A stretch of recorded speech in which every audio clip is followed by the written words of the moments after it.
Hello! It is Monday, February 18th of the year 2019. I got the year right this time, so good job me.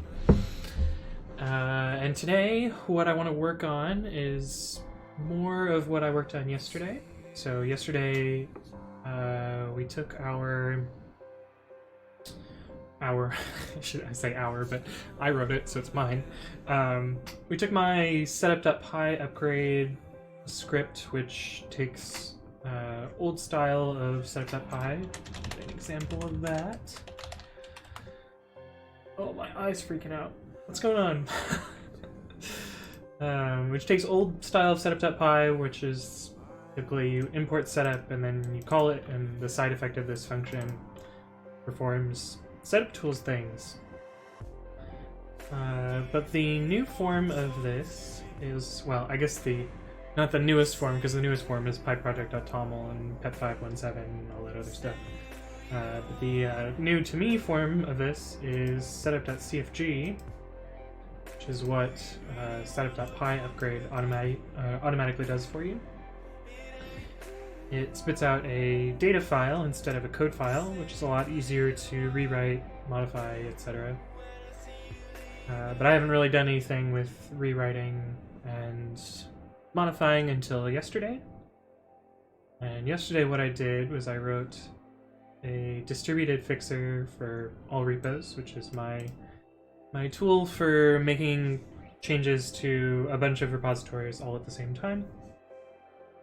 And so we worked on a fixer yesterday which tries to first migrate setup.py to setup.cfg, but then after that it does a bunch of like sorting and setting of values that might not have been set previously, like license parsing, that sort of stuff.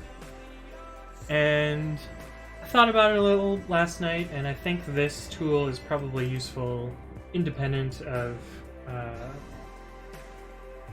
all repos. Like it's probably going to be useful to continue to format setup.cfg into the future. And so what I wanted to do this stream, which will probably be a shorter one hopefully, is take this logic and split it out into its own tool and then go from there.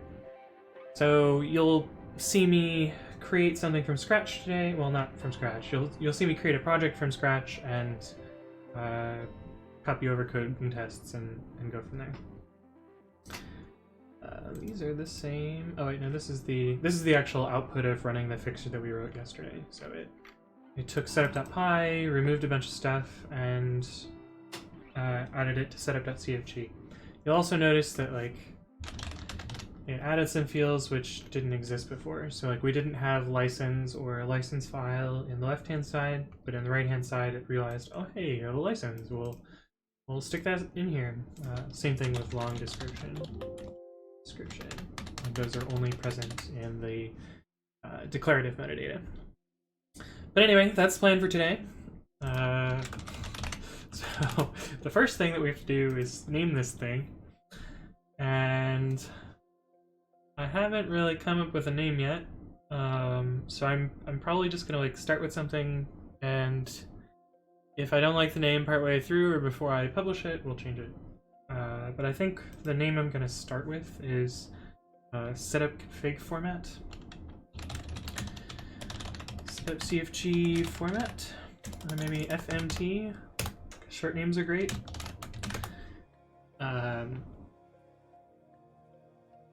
And we'll just go from there. So the first step to creating a project, or at least a Git repo, is to make an initial empty commit. Allow empty. And I forget, I think the reason for this is it's easier to rebase or something. Git initial empty commit. Been suggested to me as a best practice, so I tend to stick to it. Let's see. Oh, yeah, that's for the same reason, like so you can interactive rebase and modify the first commit in your history without having to do amend. But anyway, I tend to do that in all my projects, so easy start there. Unfortunately, And this is something that I've been meaning to like work on eventually, but it's been extremely hard because automating setup.py is hard. But now, hopefully after I get this config formatter working, I'll be able to just automate the feature. What I'm getting to is project setup. I don't really have a way to do that right now, other than copy and paste. So that's what we're going to do. That one doesn't have any tests. What are my most recent projects? Let's see. Is it user? It's probably user. So I'm going to find some projects that I worked on recently that is simple and copy from there. This is probably the most recent thing that I created, but I don't know that it has tests either. I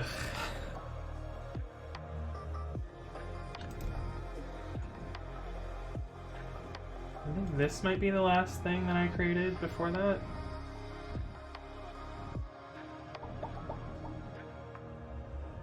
Yeah, probably. I created setup.py upgrade, but I didn't write any tests for it because I didn't bother. How does the Travis work here? Oh, I see. Oh, well, we can probably just add tests to this, so we'll go from there.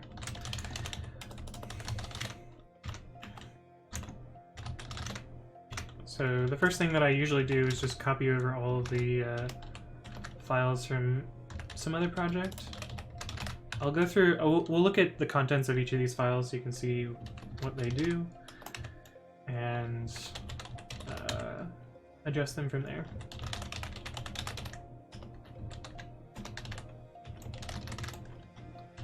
Readme, requirements dev, setup.cfg, setup.py, tops.ini, and travis.yaml. Okay, so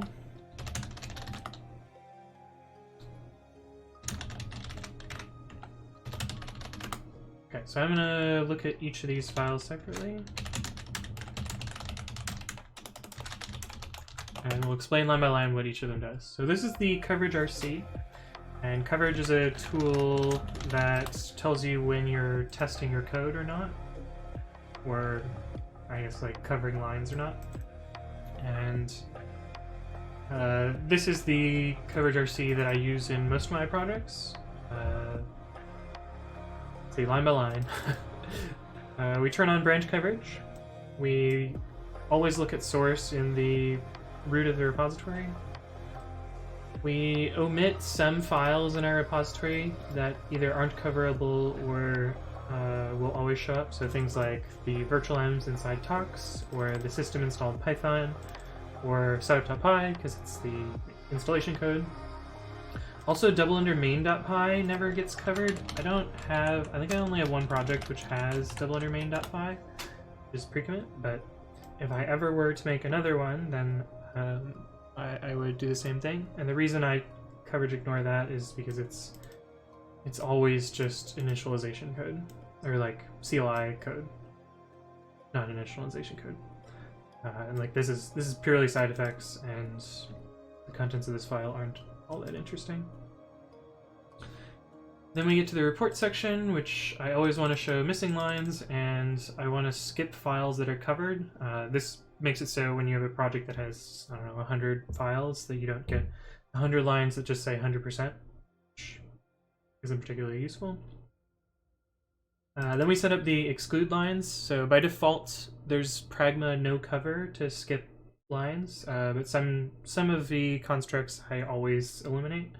So we'll get back to this in a second. So things like defensively raising assertion errors, or not implemented error, or not implemented in comparisons, or zero argument re-raises. I just blanket eliminate those.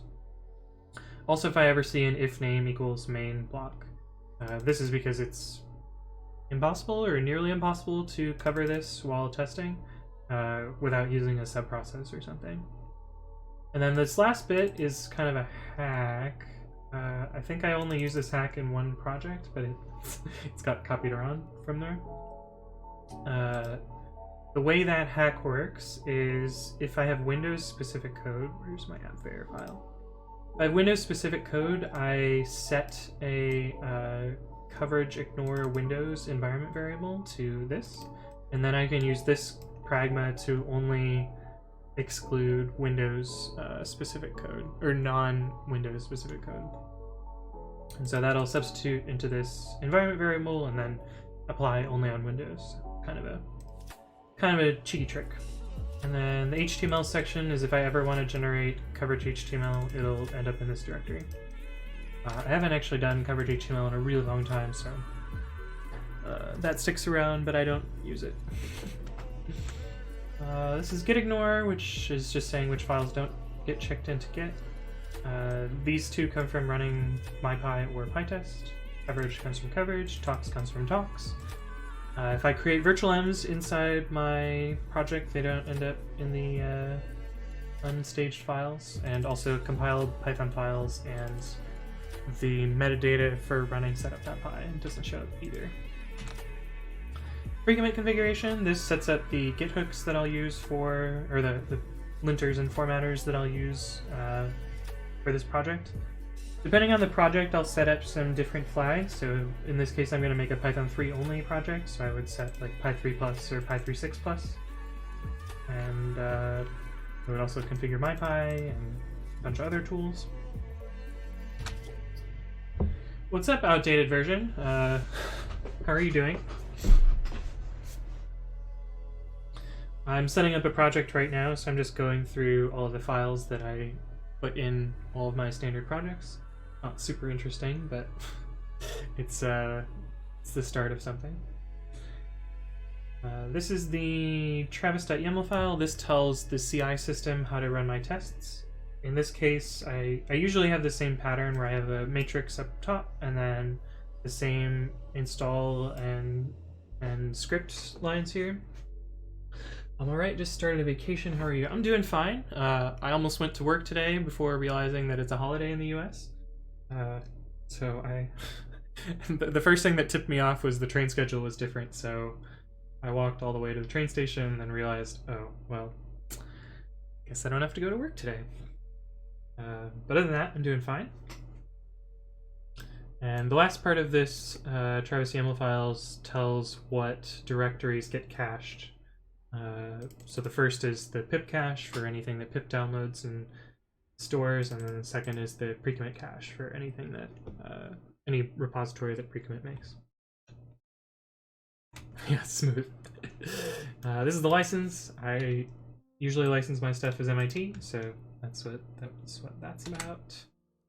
And then the README, which will change. We'll also add a coveralls badge here, but we'll change the name here.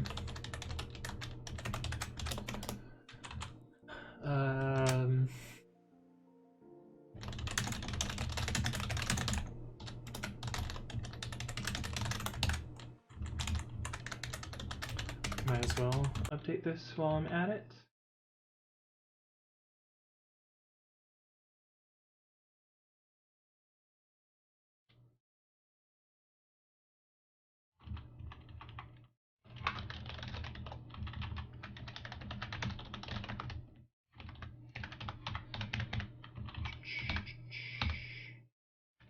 Oh, this is a lie.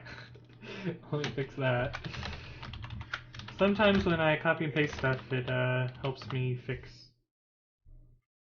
previous things. So setup.py upgrade does overwrite the files, because I changed my mind partway through implementing that. So good thing I noticed, so I can just fix that right here. Script overwrites setup.py and setup.cfg when run.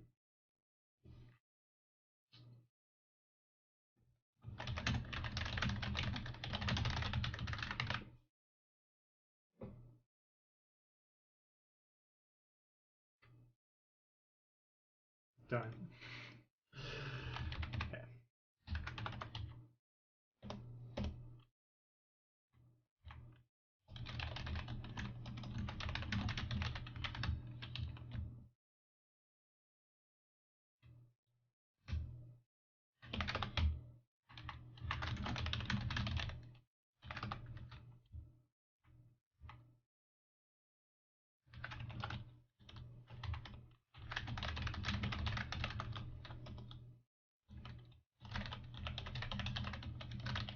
Just gonna put a link to setup upgrade in this README since the projects are pretty heavily related.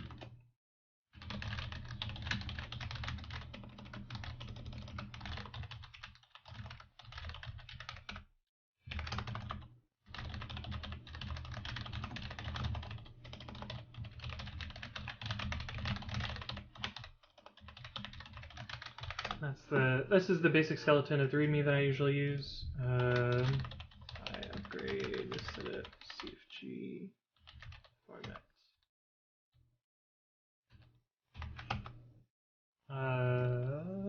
Where's the coverage badge? I just grabbed that from here.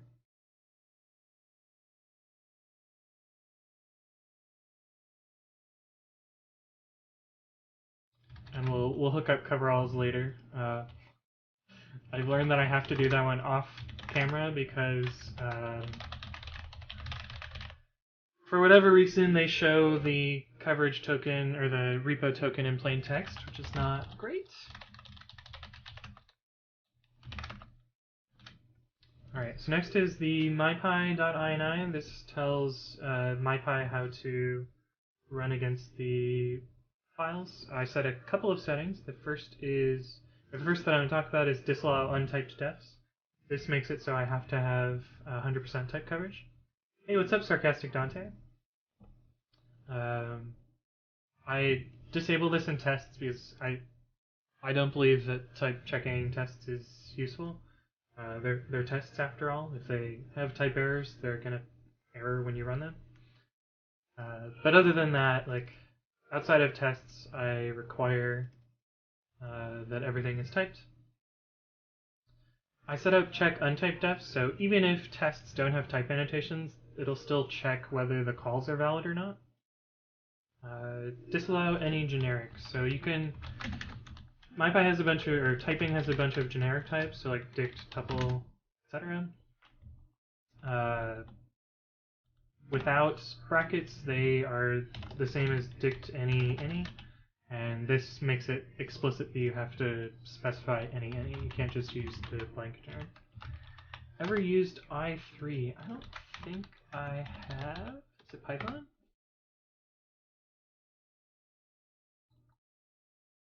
Oh, window manager. You know, I think I used it once a long time ago. But I haven't in a very long time. Mostly, I don't remember why I stopped using it. I think I only used it just to like try it. But I assume you're talking about the window manager then. I think I used it once and then was like, this is too hard to set up, and then didn't use it again.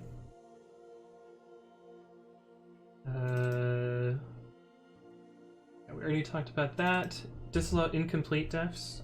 So you can partially type function signatures, but if you only partially type things, then MyPy doesn't type check them. So this requires that if you type one of the arguments, you type all of them. And the last is implicit optional, which I talked about a little bit yesterday. You can make a function that's like x int equals none, something like this. And even though the default value is not of int, MyPy will automatically promote this to this. And I think that's less explicit, so I like this form better, so I force it to be on. There's this annoying thing where you open a terminal by Windows key enter, which is also a shortcut for the Windows narrator. That's pretty bad. It looks like Windows key enter for me doesn't escape out of the virtual machine, so I'm okay there. That's pretty funny. The Windows narrator is so annoying. Also, I hate that it just like starts talking before you even set anything up. Next is the requirements dev, which we'll add a few things to. We're going to be using coverage and PyTest, and maybe some other stuff later. It does when I press it for the first time, then it indeed doesn't escape the VM. Interesting. Yeah, like I know if I press it out here, we'll get the narrator. Oh, maybe not. That was it. Windows Enter. Oh, whatever. Maybe I've turned it off on this machine, and that's why it's not escaping to the end. Next is setup.cfg, which would have been setup.py previously. Copy and paste the same description here. And a lot of this can stay the same.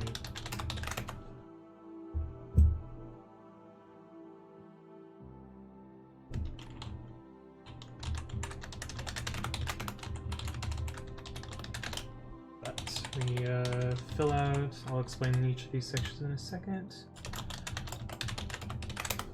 Okay, so the metadata tells you about the project, so it's things like what is its name, what version is it. I'm going to start at version 0, just because I don't know how production worthy this will be yet, and I'll make a release after that. Then just some description stuff. These two lines make it so that on PyPI,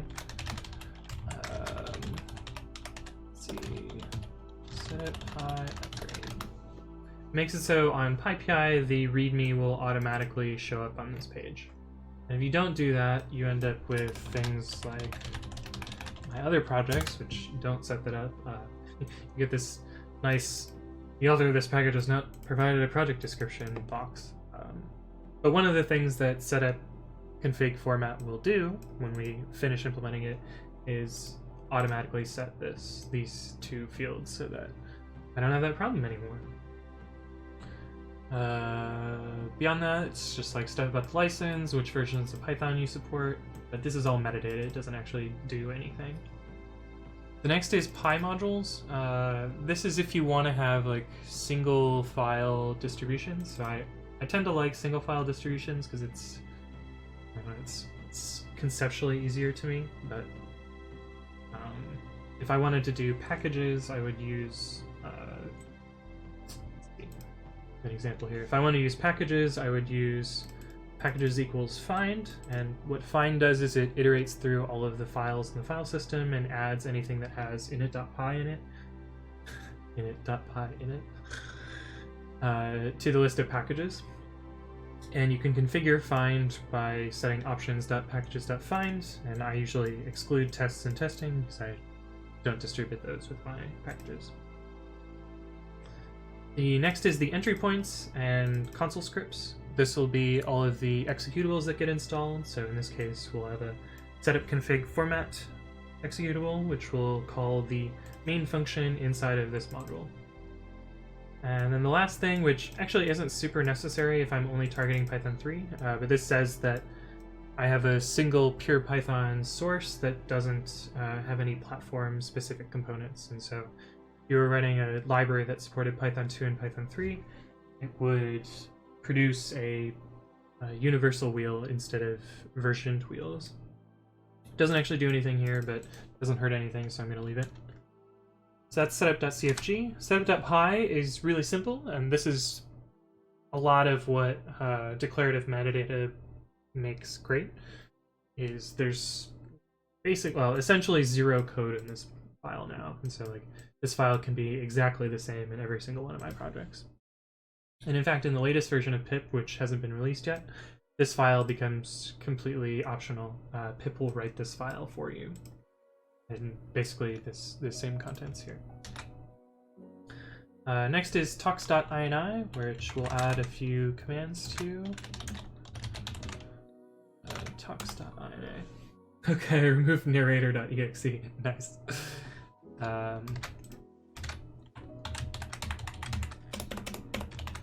So this will basically say how I'm going to run my tests. We're going to be targeting Python 3.6. I would also target Python 3.7, but it's more work to set it up in Travis than in my opinion, is worth it. Later, when Travis rolls out Xenial as the default, I'll upgrade I'll make everything target Python 3.7 as well. But until then, just Python 3.6. Locally, I'll run Python 3.7, but not in CI because it's slightly more code that I'll delete later. But This is a talks file. This tells how test environments get set up. When Travis updates stuff. Yeah, sure. Yeah, like that's gonna happen. They also just got acquired recently. Which I'm like slightly concerned about. As someone at work put, like, Idira, I don't know if that's how I pronounce it, but Idira is the place where products go to die. And I'm hoping that Travis CI doesn't see that same fate, but I'm not 100% sold. But anyway, if Travis dies, I think I'll switch to, what is it called? VSTS? What does it stand for? Visual Studio? No, they renamed it. Azure Pipelines, that's what it's called now. Which is Microsoft's solution, which looks like a really nice project. We're using it for talks, for instance. Where's the file? Azure Pipelines. It's set up similarly. There's a lot more like boilerplate, unfortunately, but what are you gonna do? But it has support for both Linux and Windows and Mac, I guess, too. Yeah. And so it would kind of remove the need of having Travis CI and AppVeyor, which I use for Windows testing. But I'll figure out how to do this some other day. Until then, I'm going to stick with my current setup. Why not GitLab CI? Well, GitLab doesn't support Windows. That wouldn't help me either. But also, I would have to move from GitHub to GitLab. But also, I found that... So we use GitLab CI for Flake 8. And it's fine. It works. There's some things that are really annoying about it. The first that I ran into a bunch. How do I find my merge requests?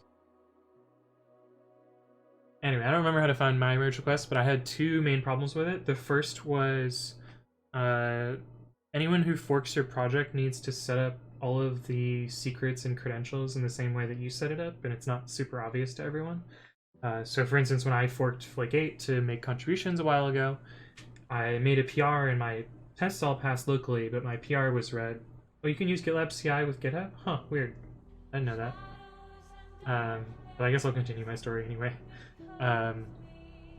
My PR was read because I didn't set up a coverage token that I needed on my fork, and so like anyone who needed to, or anyone who wanted to make a PR would have to set that up as well, which is kind of annoying.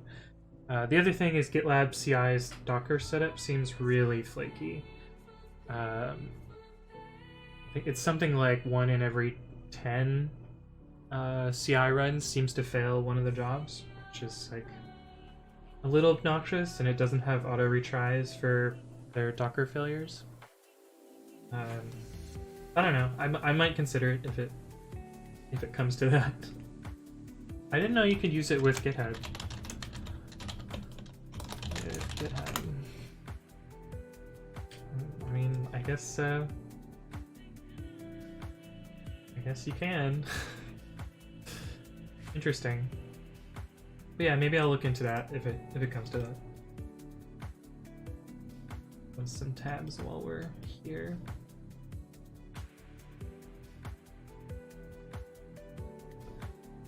Alright, so back to the test commands that I use here. So the first is to run and report coverage.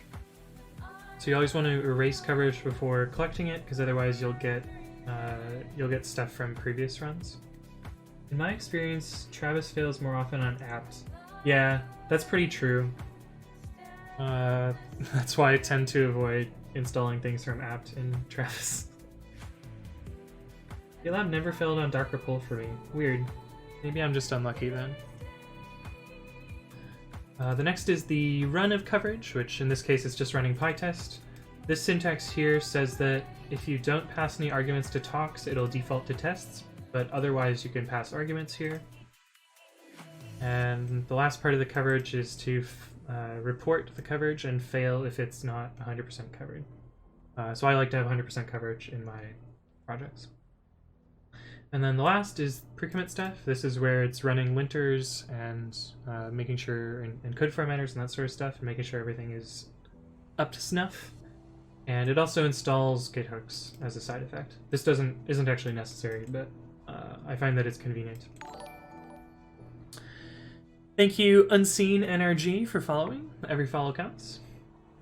The last section here is the pep8 section, which is not actually used by Flake8 anymore, but this turns off these specific formatters for a tool called AutoPep8, which tries to automatically format code. But I found that, let's see, let me look up what each of these are. E265. Flake8. Oh yeah, I'm wearing this Swift shirt. It's not actually a Swift shirt, it's a 21 Pilots shirt, but it, it looks like the Swift logo. E265 is block comment should start with a pound symbol, so it makes code that looks like foo get rewritten to foo, and sometimes it's useful to comment out code and like be able to uncomment it by just removing a single character, but I don't know, so I turn that off because it's annoying. E501 is line is too long, and AutoPep8 will try and like reflow code, and sometimes it does really ugly things, and I'd rather resolve line too long myself and like reflow the code by hand, so I don't have to deal with the sometimes ugly reflows. And then W504 I disable because there's two conflicting ones, so there's two styles of if statement, or multi-line if statements. There's foo and bar, and this is W503 enforces this, and then there's this style, and W504 enforces this one. And I personally like this one because all of the conditions line up. Pep8 recently flip-flopped. It used to suggest this, and now it suggests this because consistency. And now they suggest this one, and the reason for me seems really weak. It's something like because math people, and that was enough to just like unanimously change the document. Operator. For decades, the recommended style was to break after binary operators. The operators get scattered across different columns on the screen, but I don't know, I think it's better to not scatter the things that actually matter, which is the code. But I don't know. Anyway, I disagree with what it suggests here, and so I turn that linter off. I'm just walking through a project, because I'm setting up a new project, and I figured I'd explain what each of the files are doing. And I'm on the very last one right now, and then I'll start working on the code. What I'm working on today is taking the code I wrote yesterday and packaging it, because I think it's going to be useful not just inside of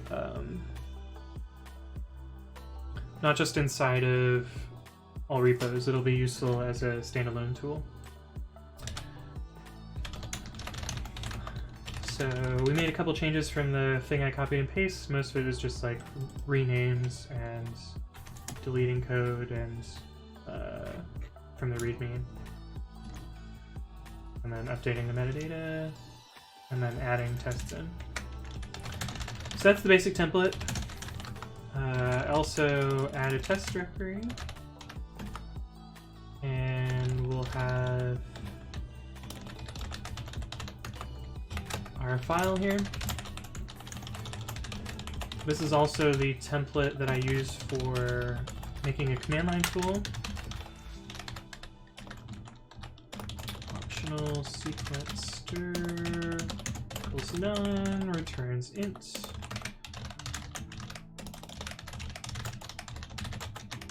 We'll parse some arguments. File names. it'll take any number of file names on the command line.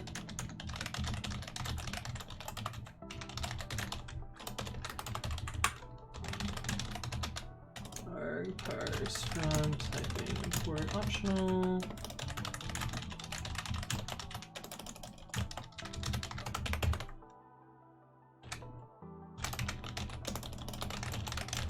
Just make the linter happy. So this is the like very basic template that I use for making a command line tool. Oh, you missed yesterday's stream, so then I'll explain what's going on. So a couple weeks ago, I made a tool which takes setup.py and converts it to setup.cfg, and that's all well and dandy. But then I wanted to make an auto fixer which runs that against all my repositories. But at the same time, I wanted it to do some crafty upgrades, so things like sorting all of the data in a specific ordering, setting up long description where I didn't do it to automatically include the README on PyPI, normalizing the name from dashes to underscores so that the source distribution and wheel have the same prefix, automatically parsing the license and making sure those fields are set up properly. I had some to-dos that I didn't actually finish yesterday. Another thing was sorting the classifiers so they're always in the right order. And this is the sorting that I talked about from before. But basically all of this logic here, like normalizing the setup.cfg to a consistent format, is what I'm porting out of here and into its own utility.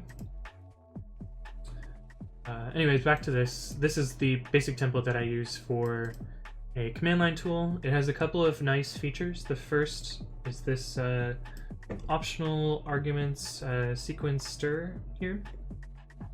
And so, oh, actually, while I talk about it, let me fix it. This is so I can test the main function under test. Test the function under test. I could just say test the function. So in a test, I can basically write code like this, test main, and pass in arguments here. And by default, when we run the module, it will pass no arguments in here, so argv will be none. And when none gets passed into parse args, it will default to using sys.argv1:. And so basically everything but the program itself will be passed into parse args. And so it'll find the file names from that. And so that's why I use this template. What do I do at Lyft? I work as a... So I started as a engineer on the provisioning team, which was basically make sure production stays up and kind of like DevOpsy ops stuff. But then provisioning went from 4 people to 14 and split into a bunch of different teams. And the team that I ended up it's like kind of leading, is the developer experience team. And so the tagline of our team is that we try and make developers as productive as possible. And turns out it's a super hard problem, because as like Lyft hires more and more engineers, it becomes harder and harder to make people work efficiently. And some of that is like having developer tooling that works well for them and having developer environments that work well for them. But some of it also is like, how do we set standards for developing services and libraries across Lyft, and like picking programming languages and best practices in those languages and like communicating that outwards, and all those things are really, really hard, unfortunately. But yeah, I mostly, like most of my time at Lyft is spent working on internal tooling and developer environment infrastructure. So that's the basics for this file, and I think that concludes the template, so we can start taking the code from the other project and moving it over.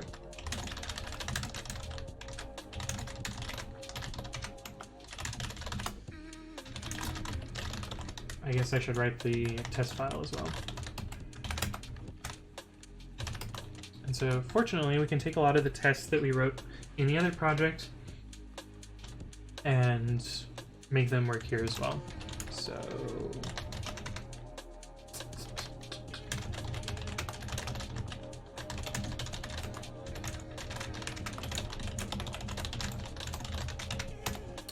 let's pull down the code.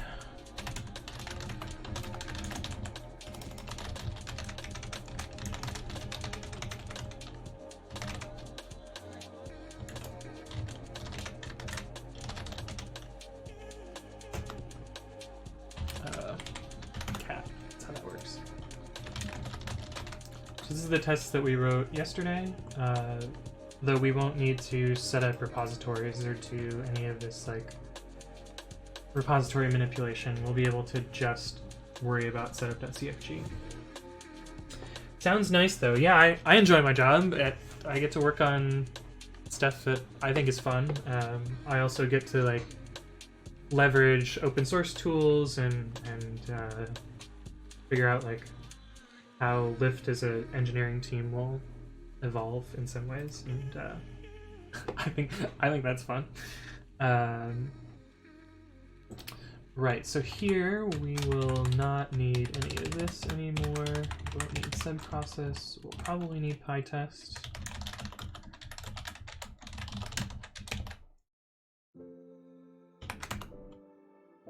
We might be able to get away with just using main.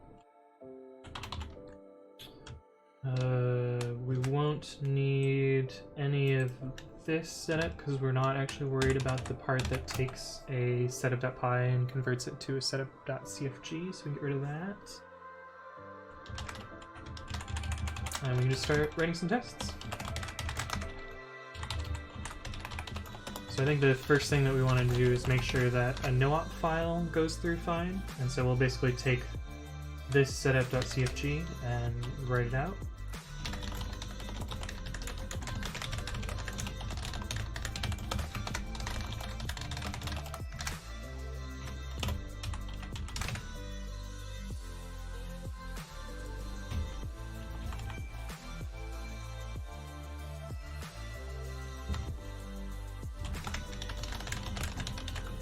And this is where I talked about from before, we can just pass arguments into main. And in this case, we're just going to pass the file name, since that was the interface from before.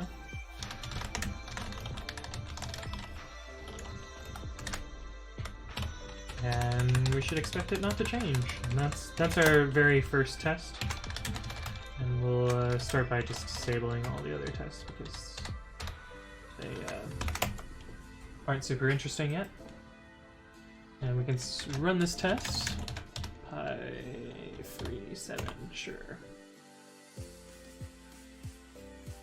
And this test should fail since we didn't actually copy any of the code over. Well, actually, it'll pass because it's no op. Local path object is not iterable. Oh, did I type set? I meant stir. I was probably talking and typing at the same time. That's sometimes hard. Okay, so we have a passing test, but our code doesn't actually do anything yet. But that's fine.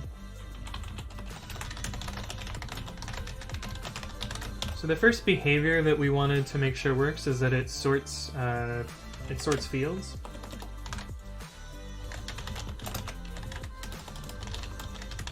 And so what I mean by that is like the name field should always be first, version field should always be second, so we can make a simple test that screws the order of these. Is this an INI linter? Yes, to some extent. But it's very specific to the setup.py or the setup.cfg metadata.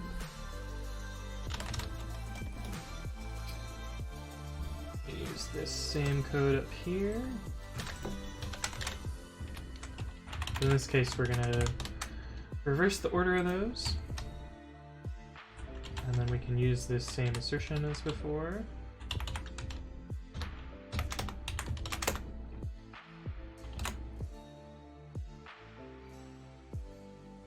Cool, we have a failing test. So now we can start taking some of the implementation from the old one. So I'm going to do like a pseudo test-driven development here because, I mean, we already wrote the code, but I'm going to copy in components as I write tests for them.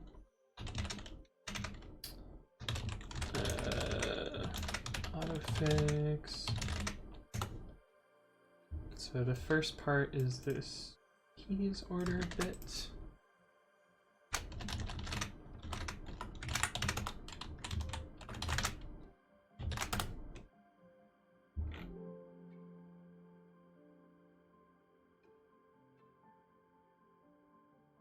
And this is the like read and write portion.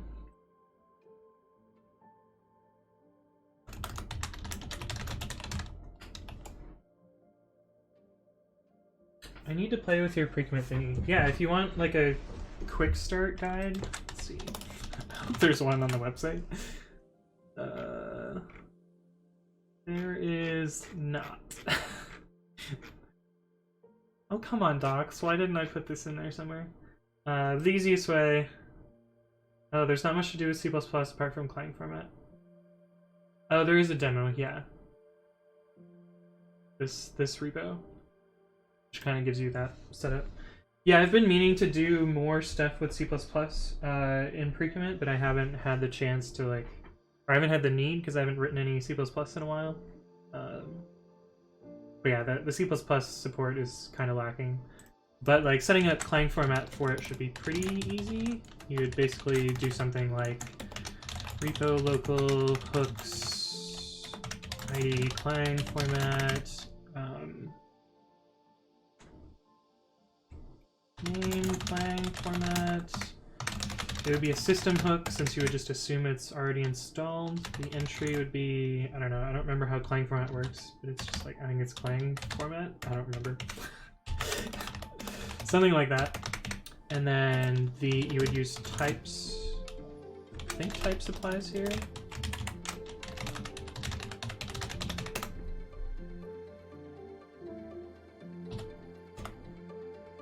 That was weird. Why did it try and resolve that as a domain? Is Google like trying to use this? I'm very confused. I mean, I typoed. This should have been a slash here, but is Google thinking that this component here is entirely a domain? Anyway, not important.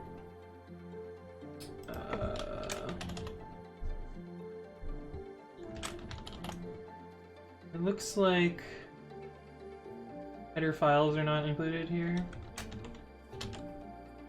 Oh, they are. They're included in C++. Okay, so you would do like types C++.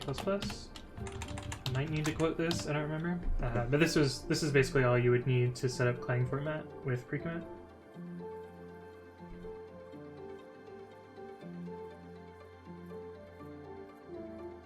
Blank line between the two sections are not mandatory as far as I know.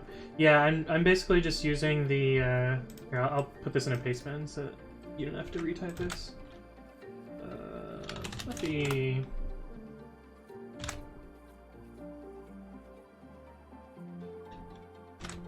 Oh, guess that it's Python. Bad guess. But you tried pigments.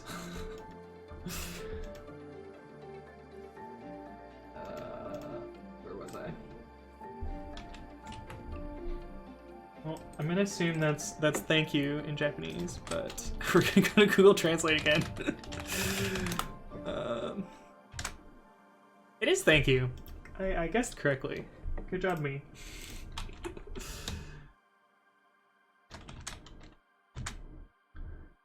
So back to this, we're gonna do our format file here, and this is gonna take the file name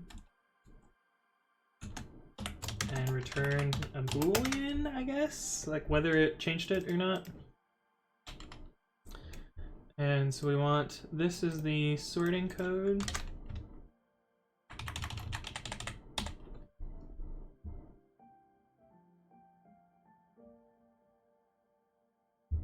So there's kind of two parts to this. Like it sorts the sections and it sorts the metadata. So I'm gonna make those happen at the same time. But yeah, one was saying that it's not necessary to have an extra new line in here, but that's the format the config parser dumps, so it's easier for me to just keep it that way. But I might like in the like version 1.0 or version 2.0 of this tool, change it so that it respects your white space and all that other stuff. But for now, it's just gonna read it and dump it, and not really worry too much about the rest of that part. And key without value can just be key without an equal sign. Yeah. But all of these keys will have values, so I won't have to worry about that.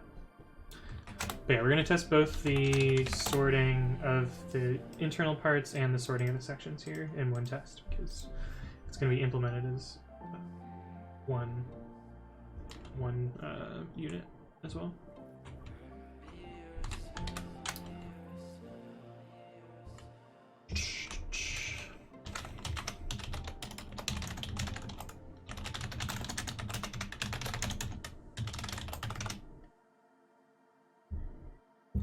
And I want to avoid writing the file if it doesn't change, so we're going to open the file and then feed the contents into config parser. I don't remember the config parser API, so we're going to look it up. I don't use it too often. See, also Schlex and JSON. Okay. Is it like read string? Yeah.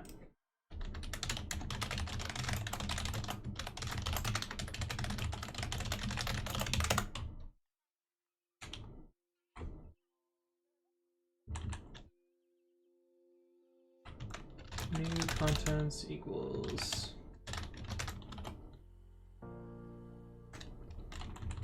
so I want this, but the word new instead.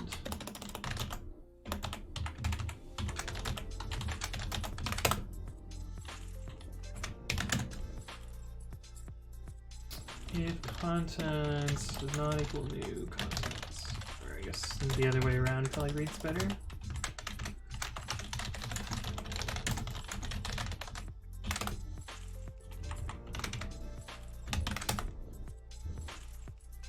Oh, and this should be not hard-coded, this should be file name.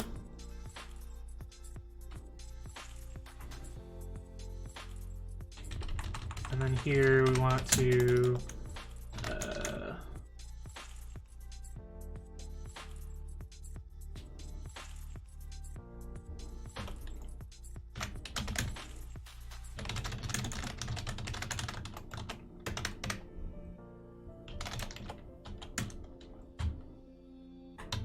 what's this function called? Format file?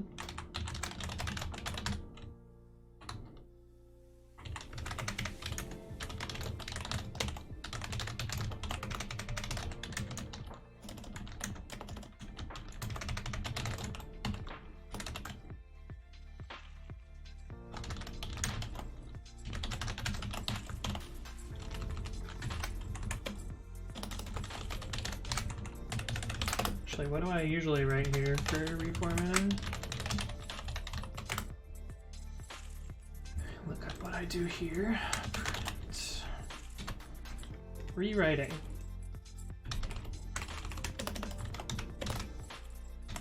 Rewriting. File name. Oh, I don't put the ... at the end.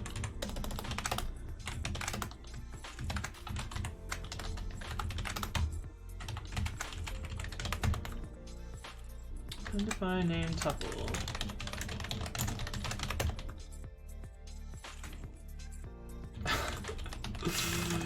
I promise I know how to write code. And the argument the type turned around. Config parser.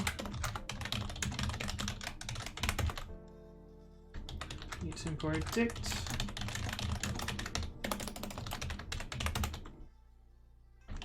And IO. Is there like right string?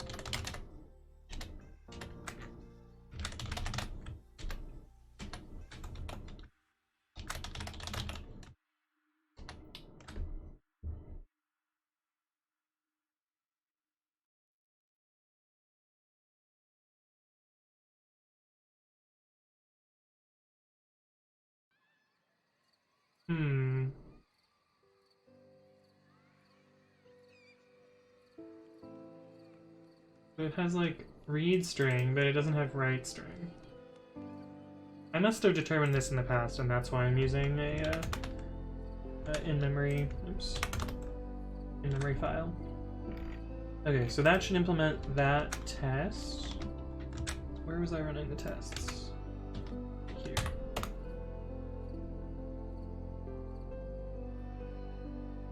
Oh. Right. The return code is now positive because it makes changes.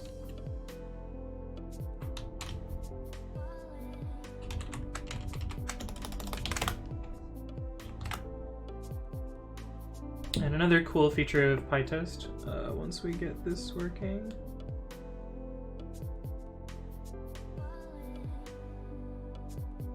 oh, so it didn't work?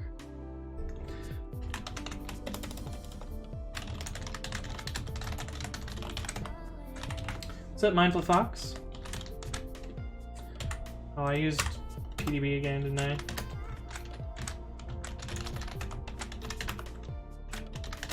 We're gonna use breakpoint like people of the future.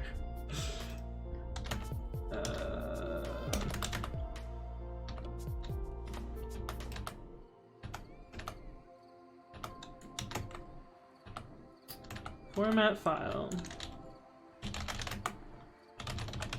Okay, so those are the original contents, which is what we expect. Read in all the sections.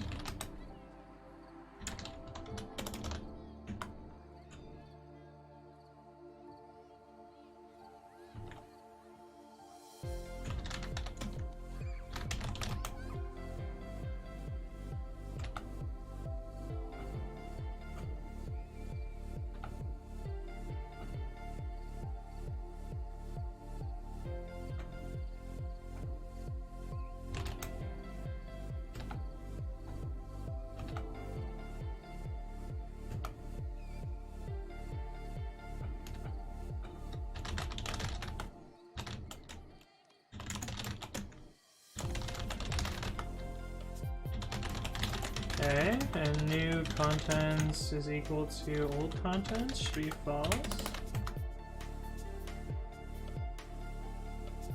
Okay. And then it should write the file.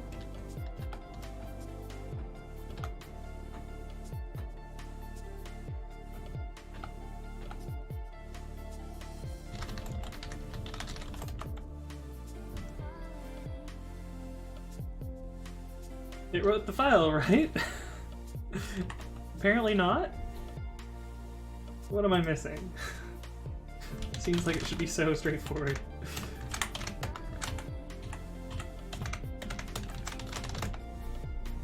Oh. Duh. I'm rewriting the original contents. Tesla's right. I'm not losing my mind. Not losing my mind.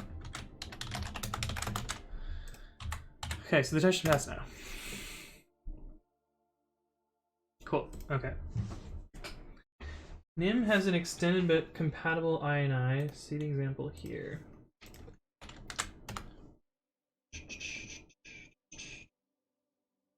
But more powerful. It is not a line-based parser. String literals, raw string literals, and triple-quoted string literals are supported. Oh, that's cool. It's basically like somewhere between INI and Tamil. That's neat. I mean, these are good features,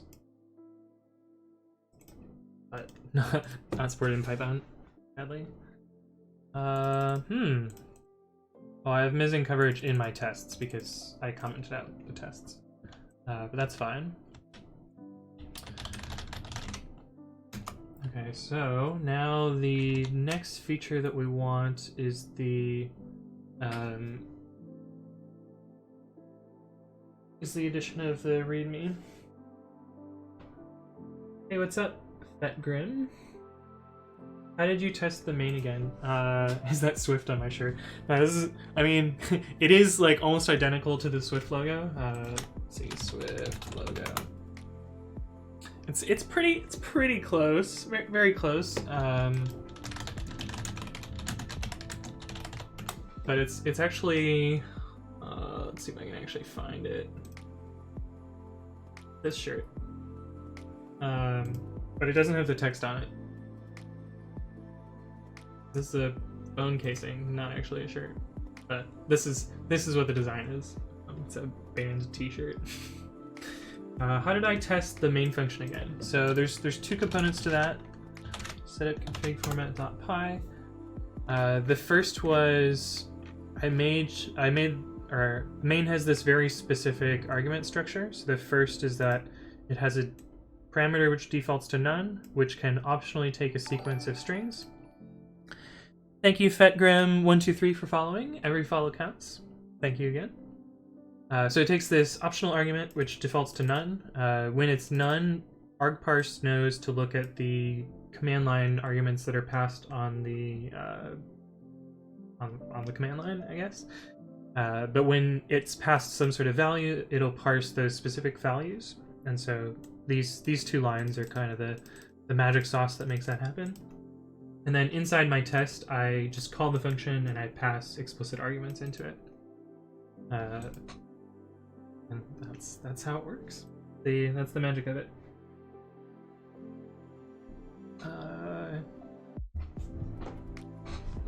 How did I get started with Python?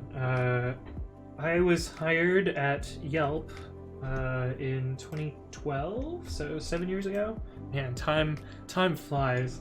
I was hired at Yelp as a JavaScript engineer, working on front-end code, and turned out that in order to do front-end code at Yelp, I needed to also like spread data from the back-end to the front-end. Yeah, JavaScript. I was a JavaScript engineer. It's kind of weird to think about now because I haven't written enough JavaScript to actually wield that title in a really long time. But yeah, hired as a JavaScript engineer, needed to do some backend code, started working with Python, and then started working less and less with JavaScript, and then mostly became like a full stack developer. And then another engineer and I realized that so when I joined Yelp, there were about 115 engineers and growing rapidly. Another engineer and I realized that, holy shit, if Yelp continues at this hiring pace, no one will be able to ever ship code, and everything will crumble and fall, and everything will be terrible. And so we decided to form a team called WebCore, and the idea behind WebCore was basically developer infrastructure and web infrastructure to try and make web engineers as productive as possible. What Python web framework does Yelp use? So this is a kind of a fun question. Yelp actually uses three different web frameworks, some of them not very much, and one homegrown web framework. So the main thing that serves most of Yelp.com, technically not the homepage though, which is probably why this is taking so long. The homepage is now in a service, which is some of the work that I did, was to enable front-end services at Yelp. Yelp's main repository, which is this like monolithic 5 million line Python code base, is probably 6 or 7 million lines by now, but when I left it was around 5 million. The monolith, for the longest time, used its own web framework, which was like a lot of the ideas of it were based on Django and such, but it was always very different, and it was always like a hiring problem. Like we would hire people that knew stuff about Django or Flask or Pyramid or whatever, and they would come to Yelp and be like, "The hell is this? Like, this is nothing like other things." But for the most part, we tried, or my team, WebCore, tried to gut that framework as much as possible and move to the web framework that most of the services at Yelp were using, which is Python Pyramid, formerly known as Pylons. But Pyramid is kind of like a plug and play, like add your infrastructure where you want and use parts if you need them, and it's a pretty nice framework. It's a little heavy. Like it's pretty complicated to understand all the parts of it, but it's also pretty nice to just like, hey, feature developer, write this function that takes request and returns response, and don't worry about it. We'll fill in the rest. And so we took Pyramid and gutted a lot of the infrastructure that, or a lot of the like homegrown stuff in Yelp main that made the website tick, and replaced parts like one at a time with Pyramid stuff, which worked pretty well. But the services at Yelp almost entirely use Pyramid. Log in a cache, that's kind of weird. Yeah. It is a little bit weird, but it's really only like temporary files for pre-commit. I could put them in tilde.cat or tilde. I don't know, where's the xdg log directory? Where should I write log data? Xdg data home. Anyway, I don't completely follow xdg, and it's not super important to the rest of pre-commit, so I don't bother with it. But yeah, back to the web frameworks. So almost all the services at Yelp, at least by the time I left, it could well have changed by now. Used Pyramid, which at the time was entirely a synchronous framework. I think it might have async Pyramid. I think it might have async stuff now, but it didn't really at the time.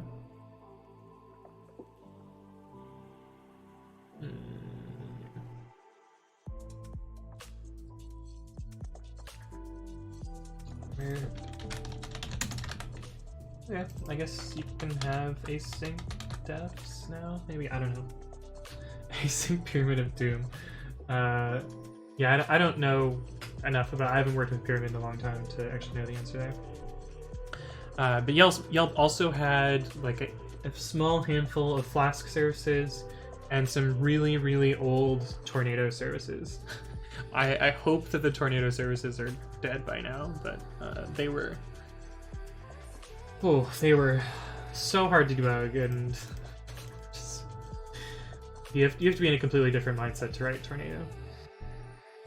And the web frameworks that Lyft uses are almost entirely Flask.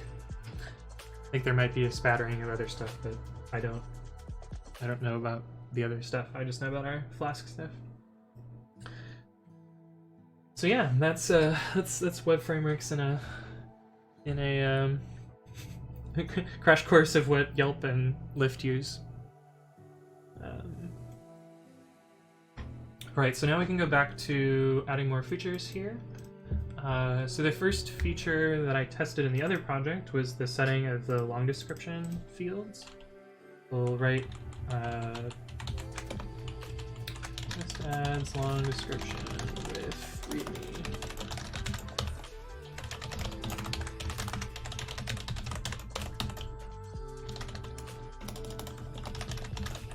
So we'll start by just writing out some sort of readme. Oh, we already did it here. Let's use this same code.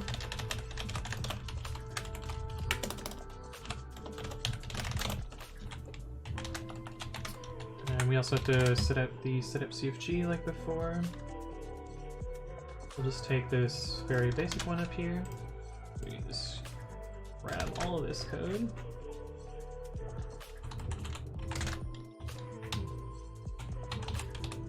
Should have put in these long description fields.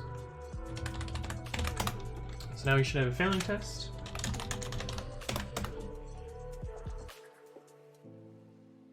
And it indeed does fail with these two fields missing.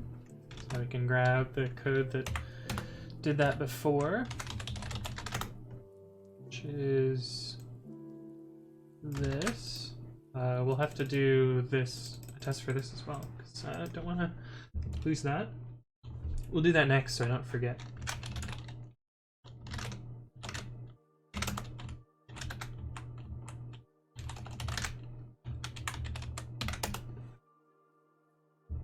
And so this code is slightly wrong right now because it's checking whether readme in the current working directory exists, but we really need to look relative to file name.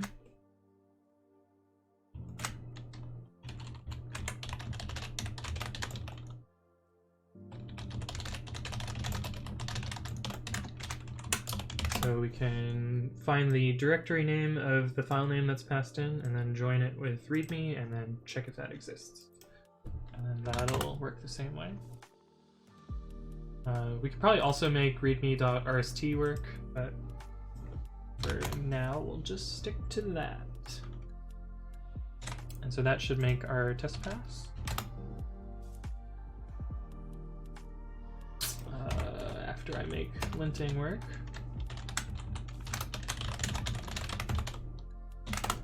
Now the test should pass. It does not, for the same problem that we had before.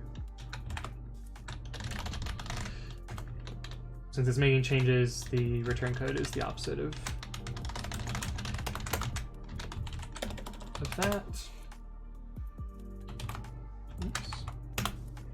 Now the test should pass. Famous last words. Okay, cool. We still have missing coverage in our setup, in our test, but that's intentional. Test normalizes name to underscores. So this is the behavior that I guess we didn't test previously. Now we'll test that. A lot of copy and paste here. I think I saw a breakpoint somewhere. No, I don't think so. Expected a config map but got a num type. Oh, you're playing with precommit. Yeah, if you have an empty file, that's what precommit will do.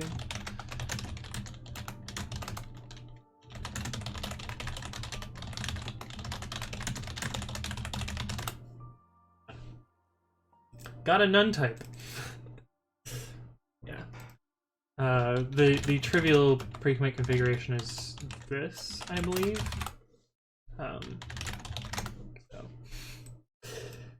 It probably should maybe work with an empty file, but I don't know. I think it's okay. I think it's okay to error because it's silly. You probably saw, actually, I'm pretty sure you're right, Mindful Fox. I had two tabs open of this test, and one of them was outdated from when I was debugging, and I probably had a breakpoint in there. So you're probably not blind, but the file was out of date. So in the name normalization, we start with a dash name, and we're going to change that to underscored name, and that's from the other test. So that test should fail now. And, well, the test failed for a different reason, because this should have returned non-zero because it should have made a change, but if we comment that out, we can see that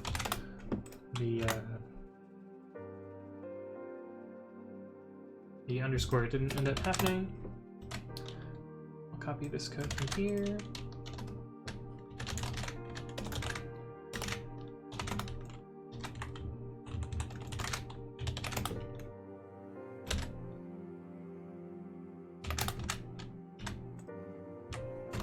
So this test should pass.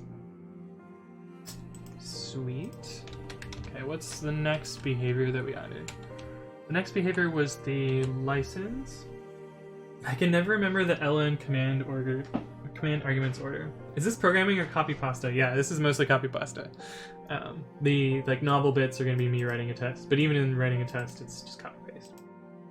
So the way that I remember the order of ln, because I used to always forget, but now I remember it. So if we have like 1, 2, 3. So if we have the file A, and we want to make a symlink from B to A, it's ln-s AB. And the way I remember this, so if we look lsl, we have a link from B pointing to A. The way I remember this is, if I wanted exactly the same output but without symlinks, I would use cp. And so that'll copy A, well,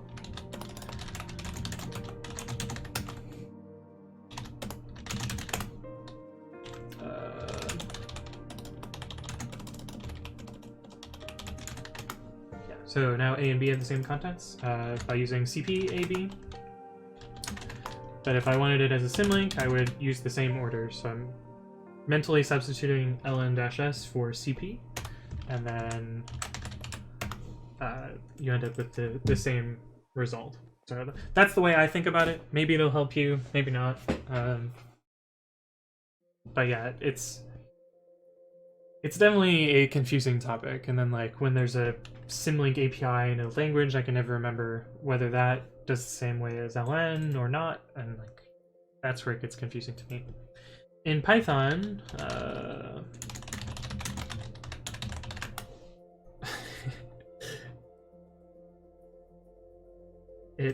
in Python it's the same order as ln.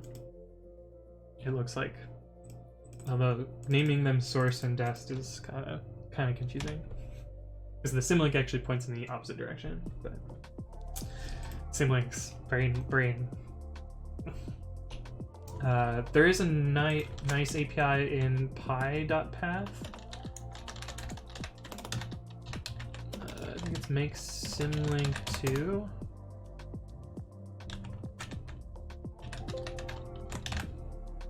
Create a symlink link with the given value pointing to another name. So this kind of unambiguously points in one direction. My friend taught me how to remember tar xzf, since I never remember the options as well. Xzf does extracts the file. It's pretty good. Yeah, I don't have a mnemonic for that, but I'll remember that one now. Extract the file. My German accent is awful, but that's not why we're here, fortunately. But anyway, that's how I remember ln. So the next behavior is to add the license file stuff. It sounded like Arnold, yeah. Oof. I'm the president of California. Get to the chopper. Yeah.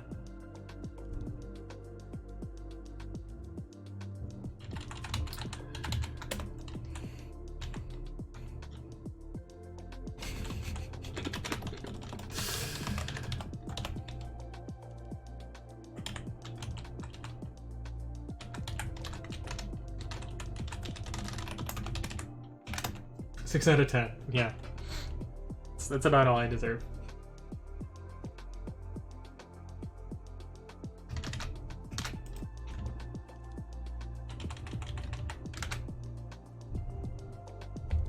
Okay, so now we want to write a test. I mean, this test is actually more complicated than what I want to do. So the first test that I want here is just like, if the license exists, then we should set the license file key.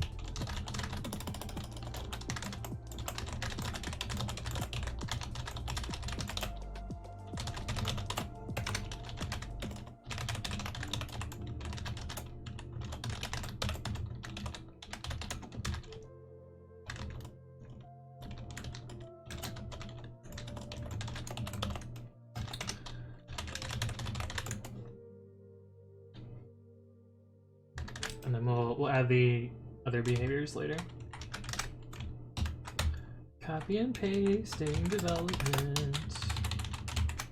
License file equals license. And actually I can get rid of beatist wheel in all these other tests, since it's not actually, it's just distracting from the actual test here.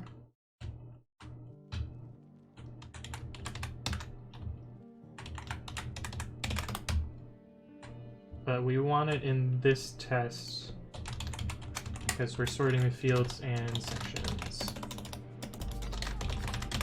How does my test get tempter? So tempter is a built-in PyTest fixture. And PyTest, this is the one part of PyTest that I kind of don't like because it's like super magical. So PyTest has a concept of fixtures, and the way fixtures get registered is with this decorator. And so what this says is, The fixture named SMTP connection will call this function to get this value, and in your tests, in order to receive that fixture, you make a positional argument with the exact same name. And what PyTest does is it grabs this function object and, well, I can show you basically how it works. Let's put that into. So you can actually use this inspect module and look at what the names of the arguments are to the function, and then PyTest will know to inject those fixtures into each of these arguments.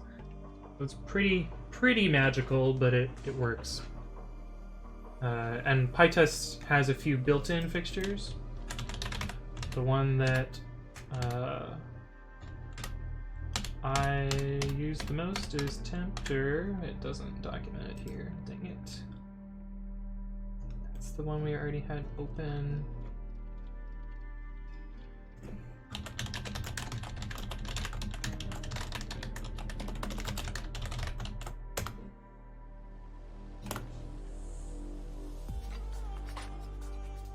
There's a whole page for it.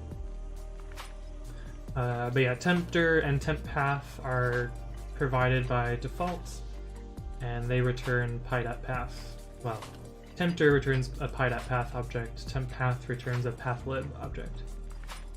But they're provided out of the box, so you don't have to implement them. We use PyTest fixtures for running and closing C++ binaries. Yeah, nice. We actually, so I maintain or assist in maintaining a C project that uses PyTest just for its tests. The project is called deminit, which is a very dumb init system used for Docker.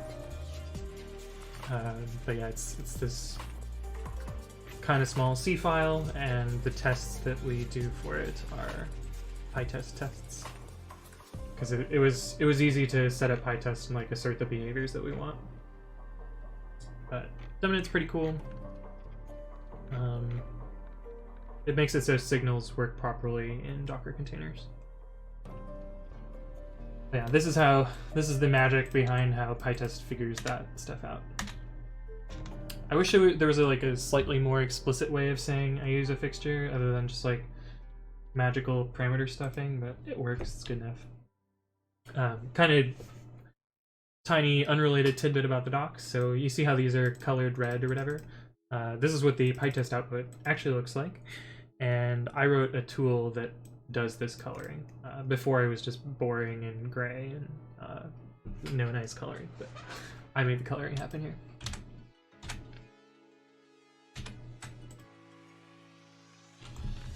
Where were we?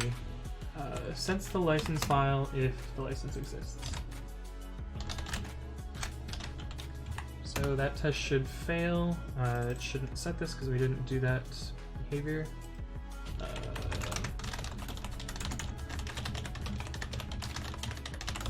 Didn't copy and paste enough. Would you add emojis?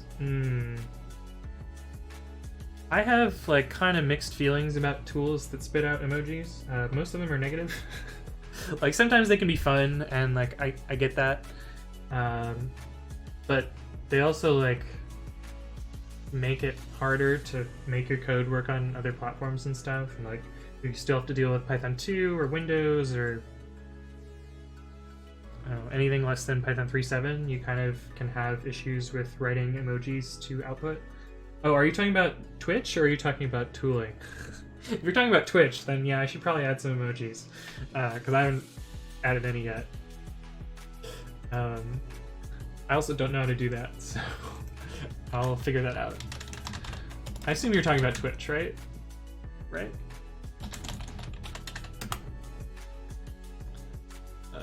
Oh, do I have to be a partner? I don't think I'm partner tier. Let's see. Oh, you mean tooling? Okay, fine. You're talking about tooling, not talking about Twitch. Fine. I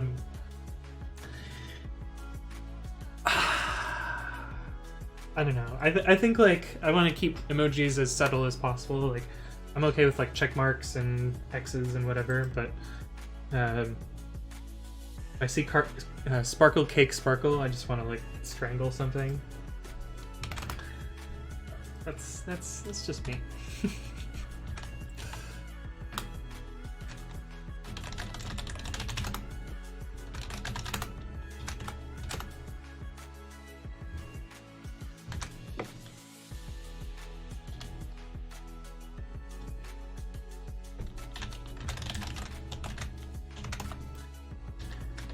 Yeah, I don't know.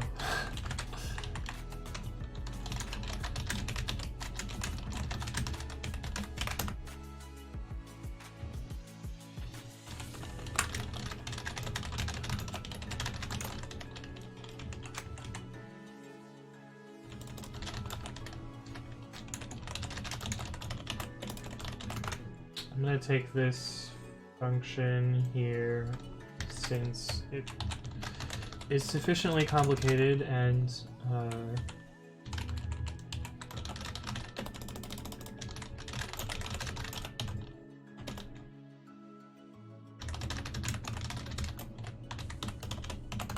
it can be nicely reused for this license check here.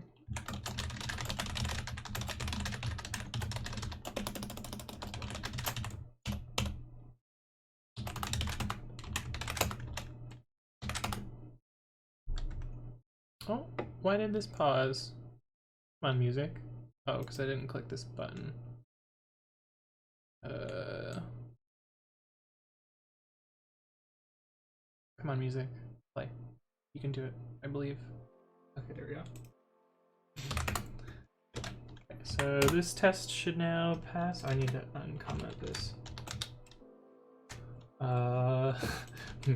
Maybe it won't pass.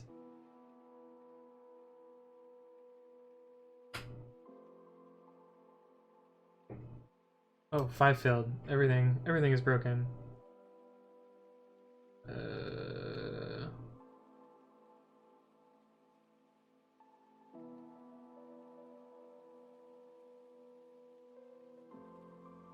Oh, I see.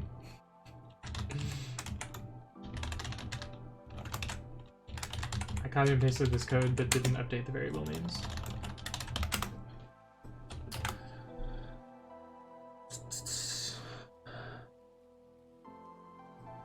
One failed.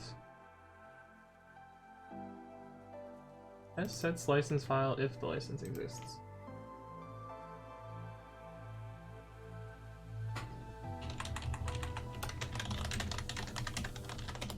Oh, we're not gonna use that. We're gonna use breakpoint.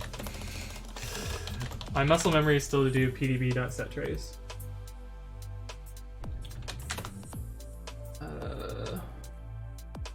Yeah, so the question is, so if I have to commit twice if pre-commit modifies the file. Yeah, that's true. What I usually type is, I'll type this in chat as well. I usually type git add -u and bang bang.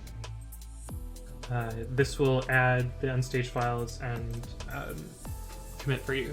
So the reason this happens, and the reason pre-commit takes like a pretty strong stance on this, is it will never modify the staging area of your project, so it always gives the human a chance to validate the code that's about to be committed. This is because code formatters and linters very often have problems, and it's nice to have like a human in between a tool, but also because I'm just like the number of times that I've had a tool do something like slightly wrong automatically and like waste a whole bunch of my time and like modify my git history and then I have to amend and all that other stuff. It's just like really frustrated me, and so pre-commit doesn't do that.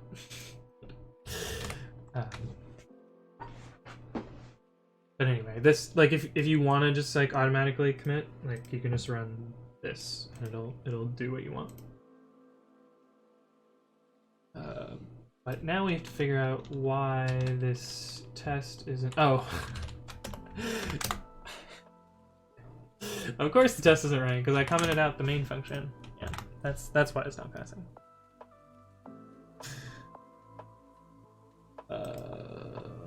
Where is the break? Oh, breakpoint. so the test passed, but I had a breakpoint.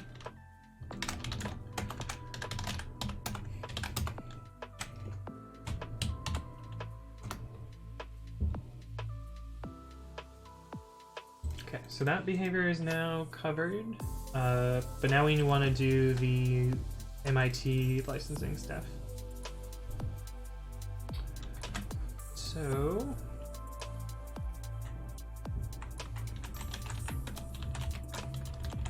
test rewrite sets license type and classifier.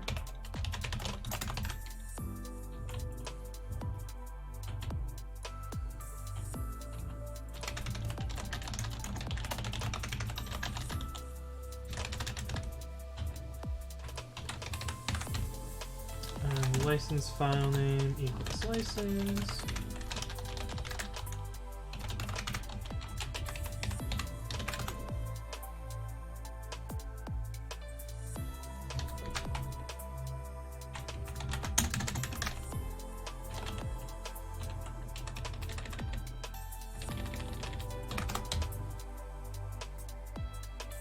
And we already handled this unknown license above, so we can get rid of this test. PyTest imported but unused. That's correct.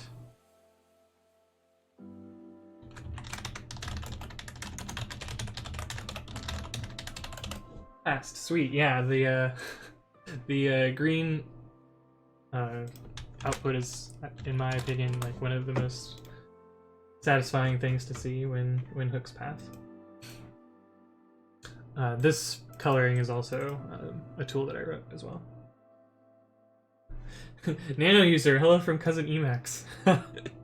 I do know how to use Vim. I'm not a super noob, I promise. I know how to quit Emacs. I know how to quit Vim. Let's see, do I have Emacs installed even? No, I don't have Emacs installed. Thank you, A Mind Forever Voyaging, for following. Oh, so that's where your avatar came from. Yeah, my avatar is let's see, Twitter.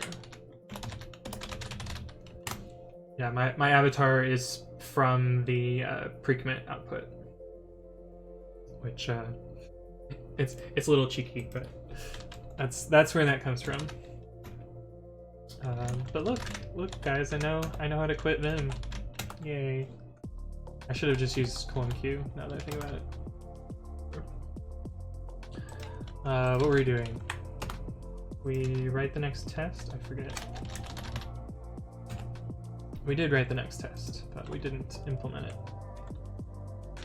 Type and classifier.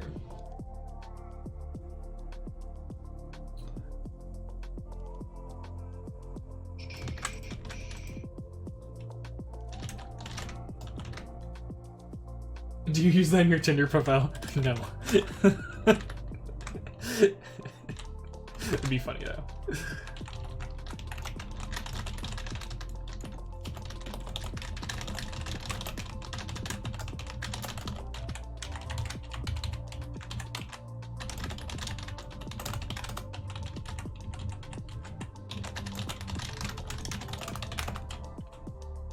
Oh, we use F up here. We reuse it down here.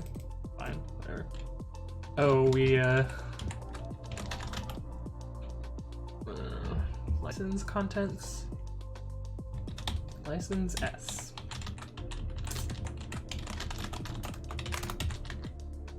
80 characters. I stay within the bounds.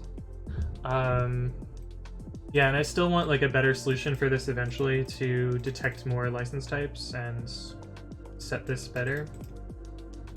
But since I don't have a solution for that today, we're just going to continue using the same crappy code that I wrote before.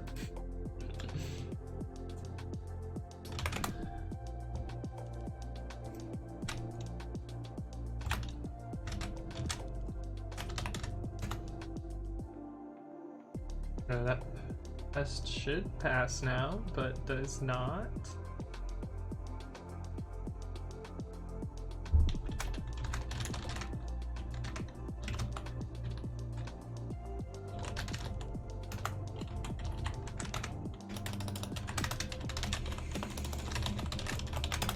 So we will debug this and figure out why it doesn't. So the thing that I was talking about before is being able to pass positional arguments to talks. In this case, type and classifier. We can use -k to select just the only tests that, or -k to select the test that we care about. And so that way when the breakpoint hits, we'll be inside, well, there's a bunch of PyTest stuff up here, but we're inside of the test rewrite sets language type and classifier test, and so we can debug what happens here. So this is file name.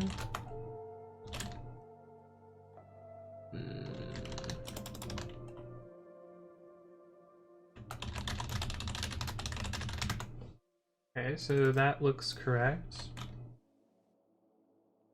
And oh. I see what's wrong already. I didn't actually write the file.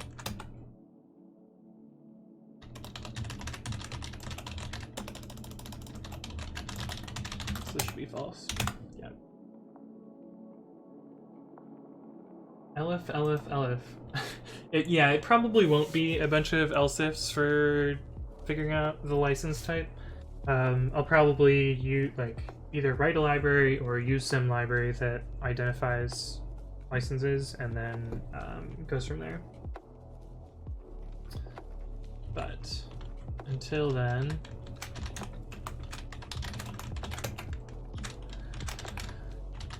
so if we run this one test, it should pass now. I keep saying that.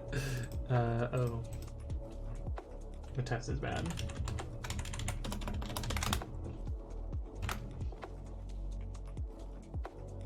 Okay, test passes now. Let's make sure all of our tests pass. They do, which is good. Is there a way to change the current working directory for a pre-commit hook?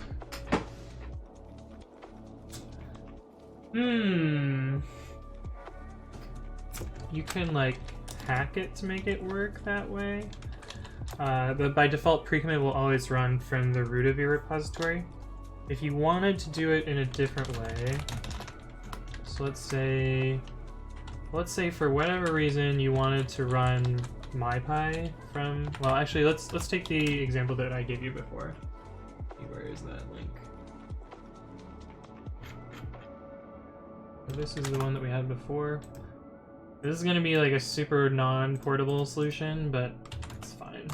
It's mostly for demonstration purposes. So entry is usually the executable that runs, but nothing stops you from putting bash here.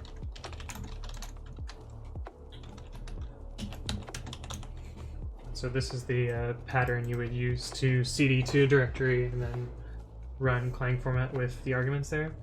The problem with this pattern is these arguments will still be file names relative to the root of the repository. But if you don't want to use the file names portion of pre-commit, you can also turn that off. So if you just wanted to do like cd foo and Clang format dot, you can do pass file names false or something like that. But there isn't like a first class way to do this because, or at least so far I haven't seen a reason to need it. But drugs, this is how you would maybe do it if you needed something like that. I can paste you this as well. What we had before. Oh, I didn't copy. Or maybe I copied but hit Control-C again. But yeah, little bit of bash hackery. It's not super portable, but it should work. Yeah, Fluffy is a paste bin file sharing tool that my friend wrote. And his tagline is a web app that doesn't suck. And there are parts of it that are not great because like some of the tech it's built on has some problems. Like, for instance, it identified this file as Objective-C, which is not. It's YAML, and we highlight it as YAML, it probably looks better. But the doesn't look any better. Thanks, YAML. But the reason that's kind of broken is it's basing on pigments, and pigments doesn't do a great job of identifying things, unfortunately. But it's pretty nice. I use it. The motivation for Fluffy was that a bunch of like image and file sharing upload services just like deleted their data, and like Fluffy kind of makes that not a problem by just storing things in S3, and then like you can always access the data that's in S3. I don't know, it's kind of nice. I use it because it works well enough.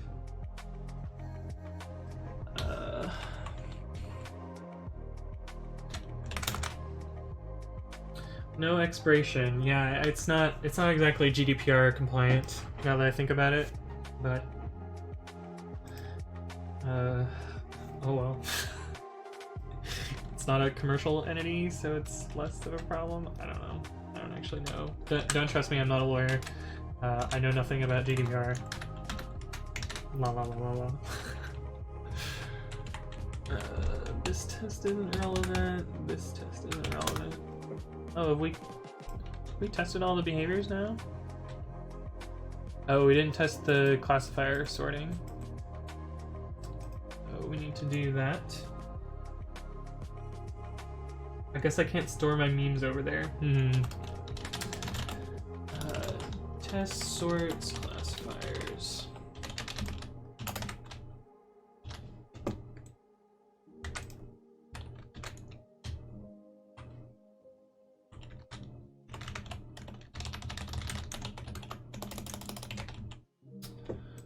What are some classifiers?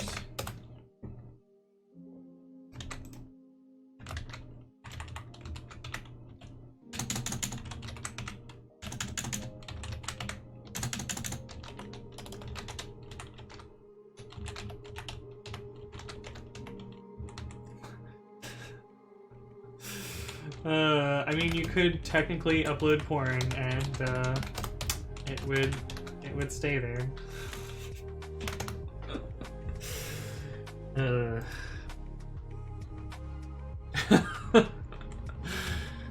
I don't condone that behavior,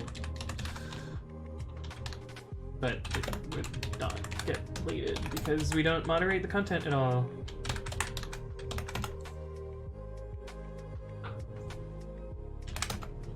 So we have another failing test, one that we didn't actually test before, which we should have tested but didn't.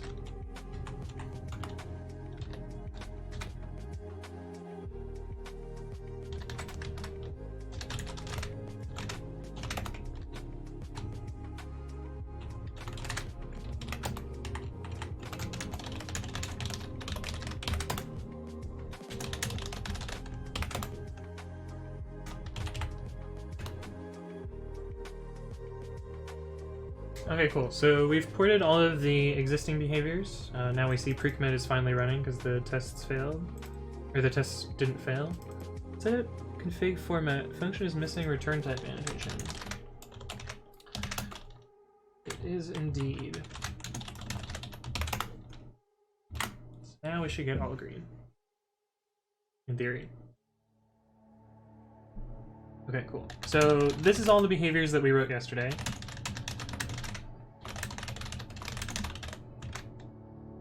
So now this is basically my initial commit. So let me set up the repository so that I have something to push to.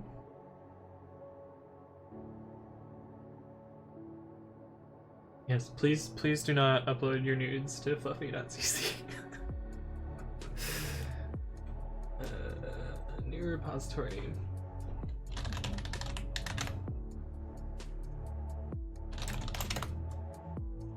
Oh, we also need to fill out these to-dos. Too late. Rip.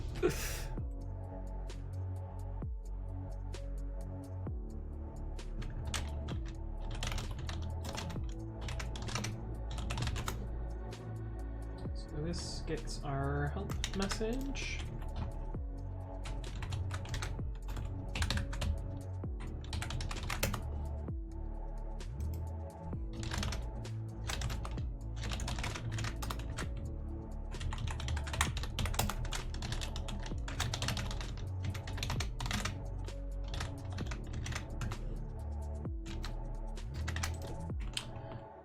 Sample output. Actually, that's not super useful. What does it do?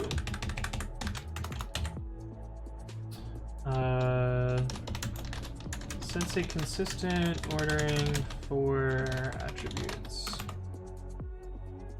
For example, name and version. Most important metadata will always appear at the top.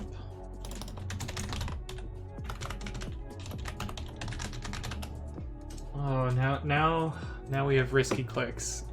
I'm gonna open that one. What the hell is this? Am I gonna get banned from Twitch now? This is the cheesy photo that was posted. 50-50, yeah.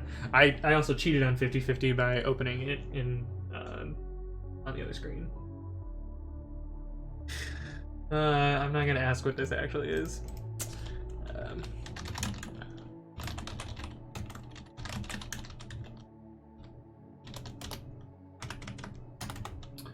So, what are all the behaviors that we implemented?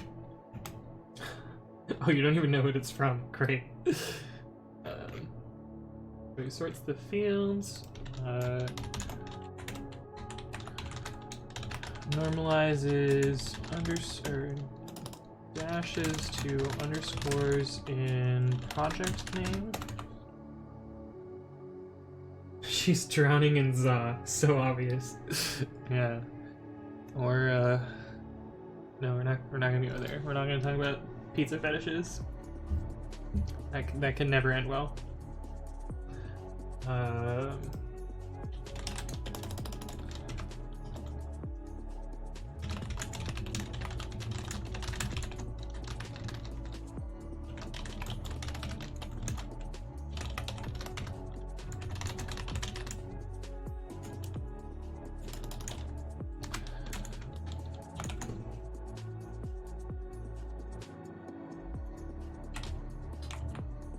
I guess maybe I should put this as diffs to show what it did here.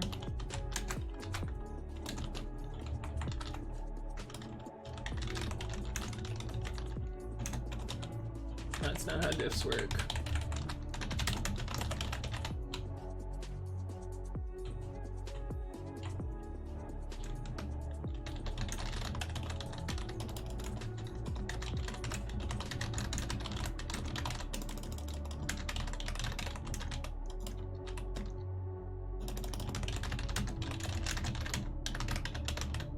Do pineapples belong on pizza? I mean, it's a spicy subject. I personally don't like pineapples on pizza, so I will not order pineapples on pizza. That said, if people want to put pineapples on pizza, I don't have any problem with it. I'm not going to tell people what to put on their pizza. I personally, myself, will not do it, though. Do olives? Oof. I don't like olives, so I'm gonna say no, but again, like, if people want to put olives on their pizza, go for it. Yeah. Maybe it's that I've never had good olives, but I don't really like olives. I'm a pizza centrist. Yeah, here we go. We're gonna try and reach my hands across both sides of the aisle and get our pizza politics in order.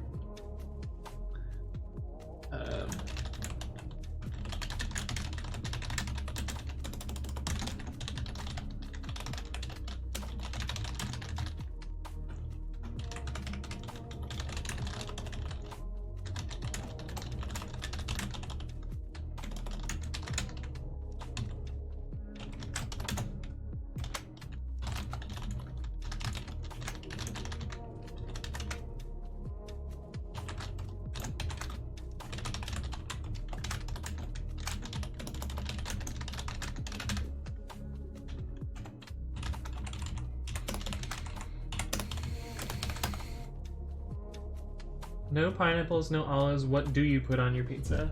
I like onions. I like mushrooms. I like cheese.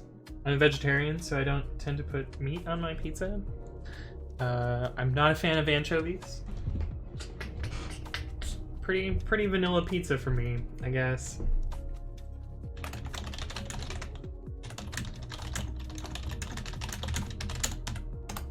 Cheese and tomatoes straight up. Oh, I do like tomato on pizza.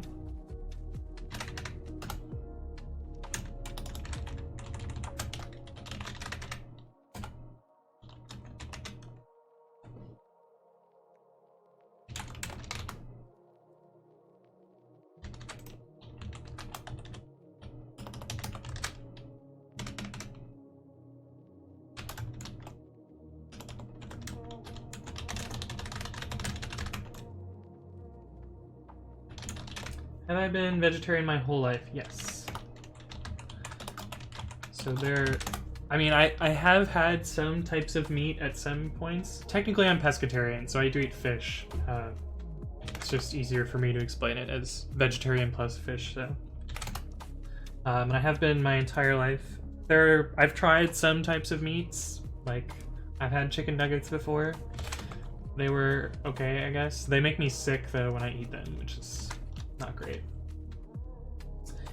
But there are things that I've like never had. Like I've never consumed steak, and probably like blasphemy for people. Do I like sushi? I love sushi. It is one of my favorite foods. Although for the longest time, I was afraid of eating sushi, and my girlfriend in college was like, just try it. You'll like it. And I'm so glad that I did, because I really like it.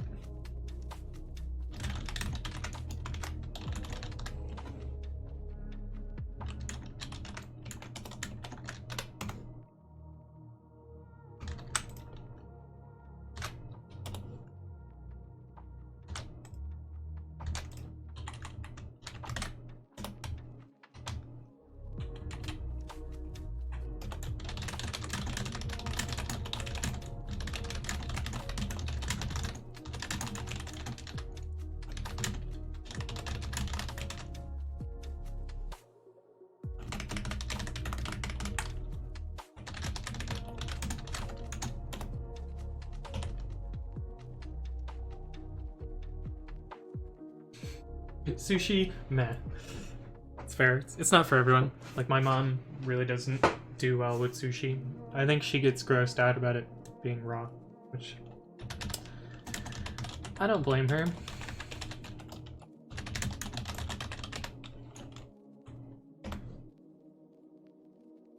Can't stand the taste of the grass or whatever that is. Oh, the seaweed?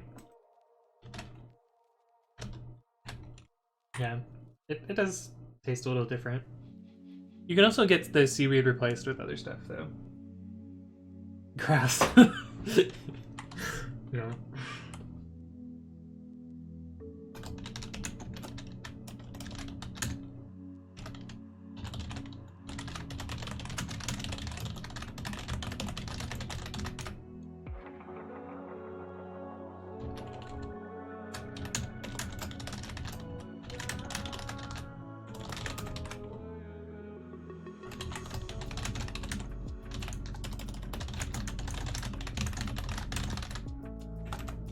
Seagrass. Grass of the sea, yeah.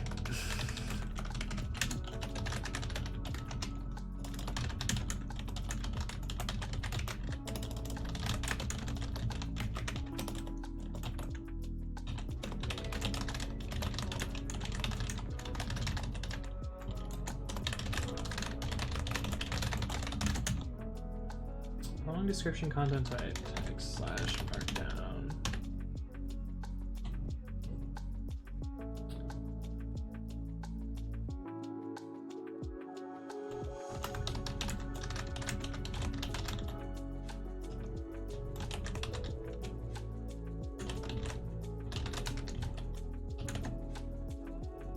License file, and license classifier if license exists. Seaweed. WEED. Yeah, put that in a bowl and smoke it.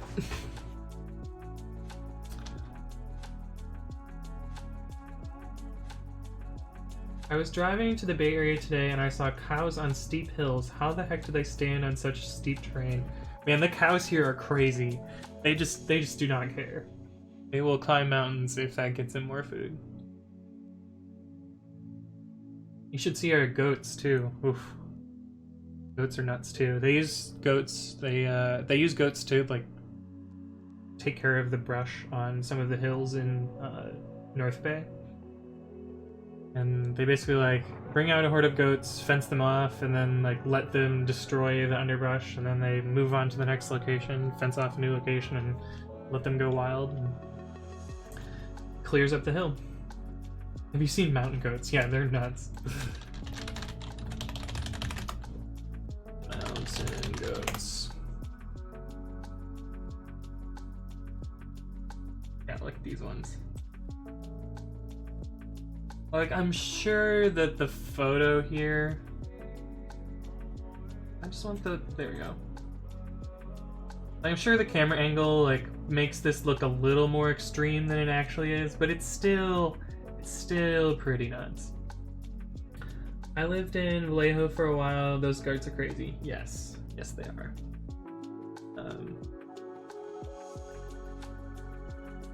But yeah.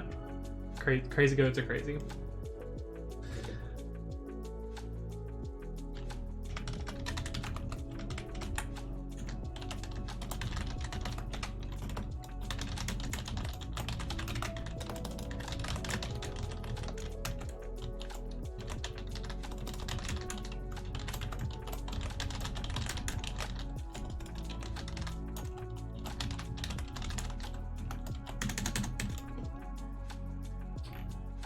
That classifier there.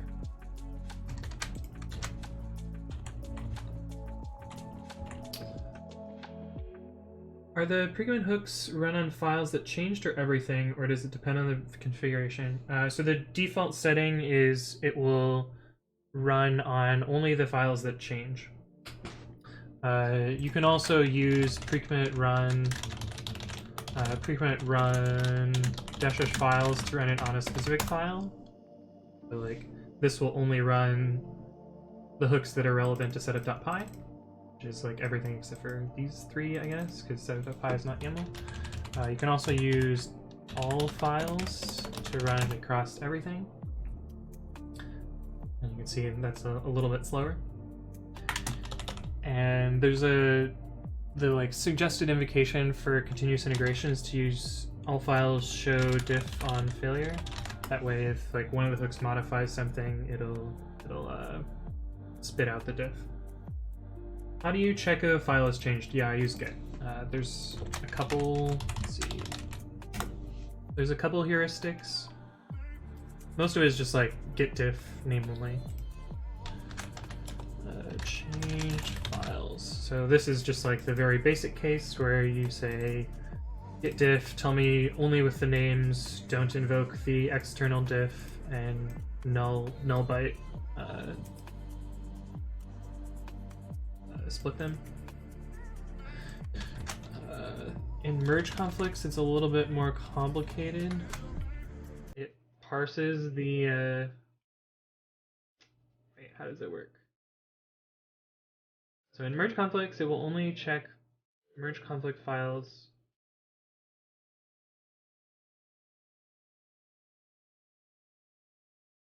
Okay, so it finds the files inside of the merge message, which is super jank, but it works pretty well.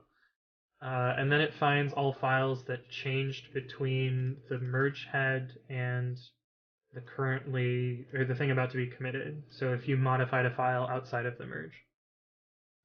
And those are the ways that pre-commit finds files.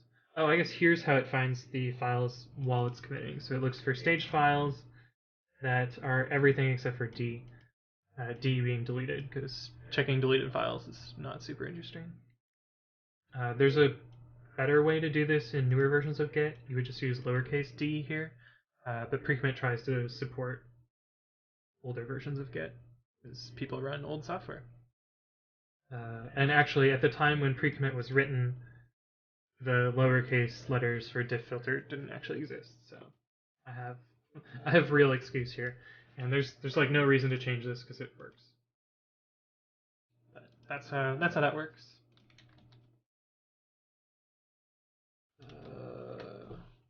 Back to writing more README. Oh.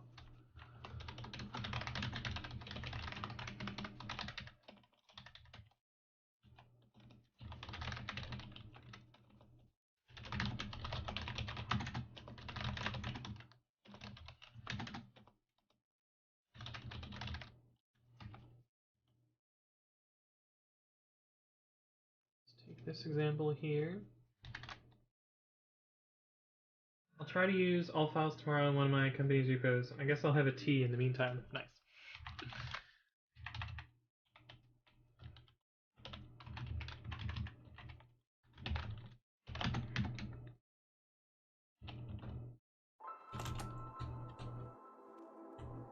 Oh, that should have been minus. Oh, whatever. Manually writing diffs is great fun. This one should have been first. Yeah.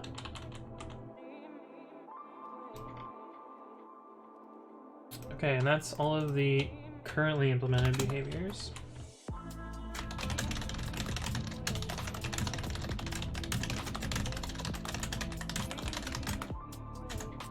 The other thing about precommit is if you just run precommit with no arguments, that'll basically run it in the same way that it would during a commit. And so in this case, it's running across all the files because that's what I'm committing. Oh, MyPy's mad. I know why MyPy's mad. So MyPy has this micro bug where even though I've told it to ignore tests.star, it doesn't know that test/setup.config format test is part of test.star unless I touch this one file, which makes it a module. So now if I precommit run mypy all files, these errors will go away. It's just one of those like quirky things about mypy. But yeah, it looks like I had some like white space errors in the README, and the code formatters fixed it for me. How do I like Git's new pager settings? I'm not sure I'm familiar with the pager settings. Could you elaborate on that?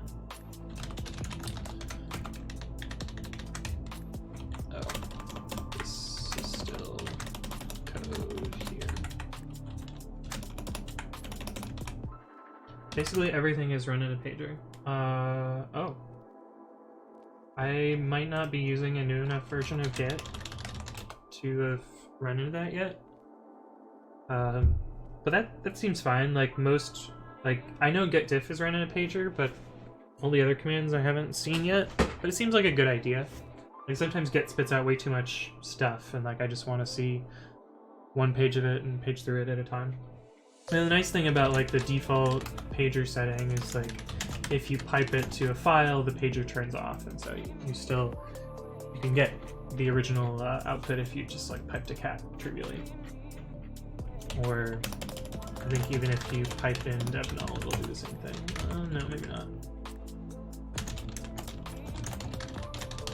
Standard error? No. Anyway, making a pipe gives you what, or it gives me what I would want.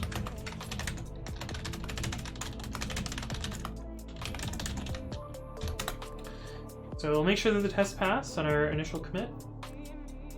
We set up the GitHub repo. I need to also configure it through Travis CI. I'm gonna do this off screen just so that I don't accidentally show my tokens. It looks like Travis is better about this than Coveralls is. But I can bring this back. But I clicked the sync account button, and now I'm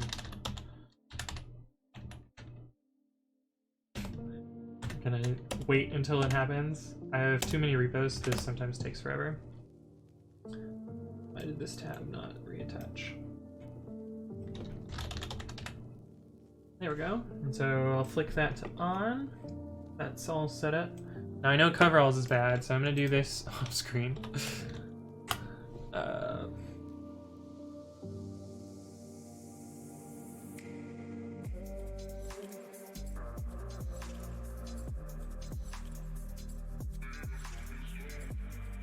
Is get branch and get log not in a pager? Or get log-1 not in a pager? Why is it not letting me log in? Here we go.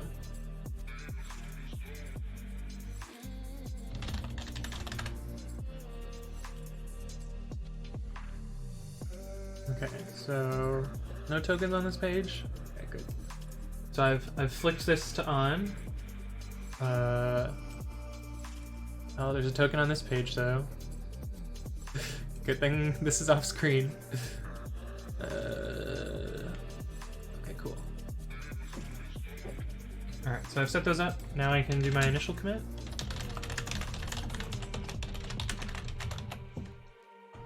Oh, get branch as a pager and get log-1 as a pager? Yeah, that's kind of annoying. Is there like a setting to turn it off at least? Where you can trust us. Yeah. Maybe I can trust you guys, but I don't know that I can trust like a rando on YouTube. So let me look at the commit, make sure there's anything or nothing that I missed. I can probably run pre-commit auto update some at the latest versions of the hooks, since it's an initial commit. Pager branch equals false. Oh, I guess you would have to like go through every single command that you don't want the pager on for. Yeah, pre-commit auto update's nice. It will just bump these versions for you. And then it's a good idea to make sure that the hooks still pass. Yeah, this commit is pretty hefty. It looks like I did all the code in one branch, or in one commit, because it's 550 lines. Although a lot of it's generated, or like boilerplate. And most of it's copy-pasted from the other repo.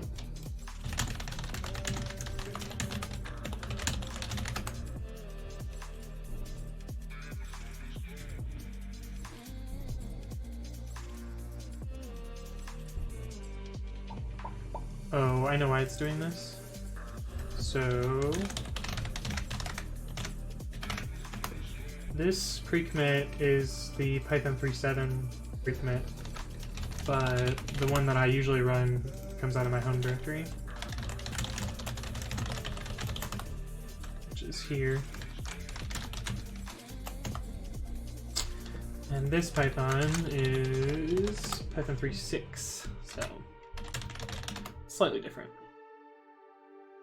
I wanted to look through this to make sure I didn't miss anything. We upgraded the hooks. This is fine. It's the license. We made sure to update these. That's good. I filled out this. We don't have any don't ships. Okay, good. That file's the same. That file's the same. Oh, I should probably run setup config format just to make sure that this is formatted properly. And that's the implementation, and those are the tests.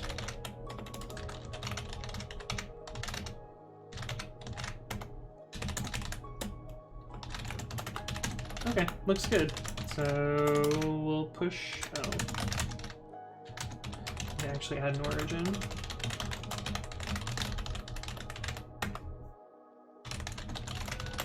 And so this should run CI for the first time. Oh, I should have put these to-dos in here. Dang it.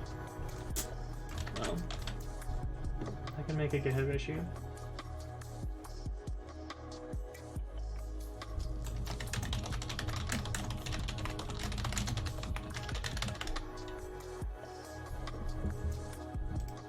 Let me make sure the README rendered properly. These will run in a sec.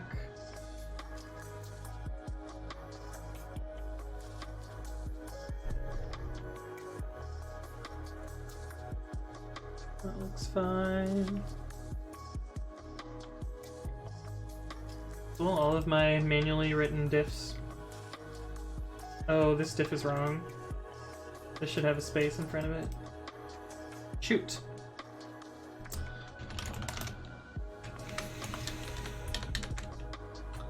That's what happens when you make a diff by hand.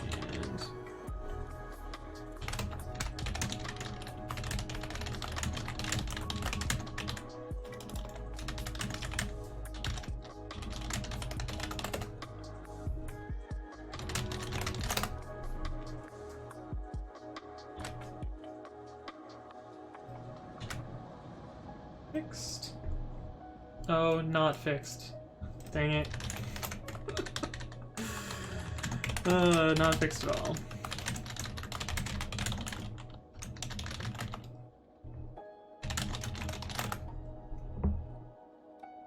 Sloppy. Oh well. Okay. Now it's fixed. Cool. So that's the... Oh, how long have I been streaming? 2 hours. Dang it. I wanted to actually implement this feature today, but what are these things? Oh, so last stream I found this fun bug. Python. So in Python, there's this license built in, which gives you like a crappy pager that shows you Python's license. But I found yesterday, if I'm in a virtual env and I just run license, it prints out my license, which makes like no sense at all. So I found that it was a bug in virtual env and made a patch that fixed it. So that's what this is about. And my patch is pretty straightforward. It's just like copy the license into the virtual env so that in the future it's not a problem. That was that.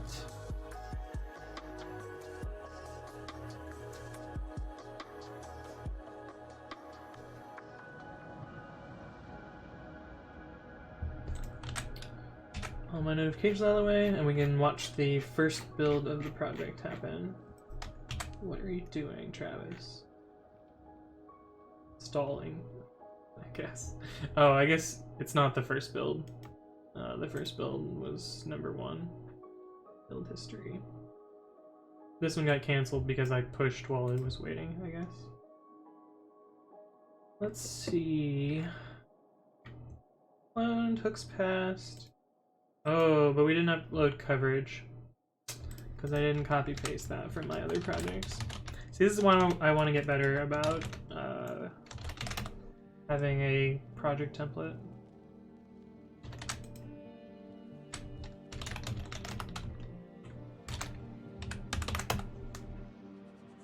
It's like if this were in my project template, I wouldn't have forgotten it.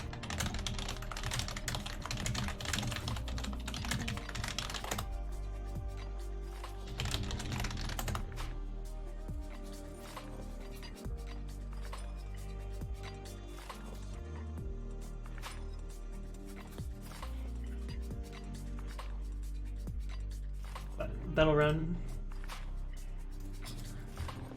But yeah, I think that might be all I have time for today. Basically 2 hours of glorified copy and pasting, I guess. Get good, yeah. Do I have any tips for a new hire? Get a good... Oh, get good. Get a good mentor. Like I think the best way to learn is have somebody that you can consistently ask questions to that knows what they're talking about. And sometimes that's hard to find. Like I was very fortunate in my first, like, I guess not my first job, but my first like real-ish job. I had a really great mentor. Don't constantly worry whether you're doing okay. Someone will probably tell you if you're not. That's so true. I was like my first job. I was super stressed about whether I was like up to par, like doing good work or whatever, and like in some ways it made me work harder and like do a bunch of unnecessary stuff where I would have been fine with like having a better balance between work and like stressing out about getting everything done. But yeah, like imposter syndrome is real. Don't let yourself count yourself out. You're probably doing fine. Becoming a freelancer, I'm constantly surprised that nobody's throwing my work back at me saying this is crap. Yeah.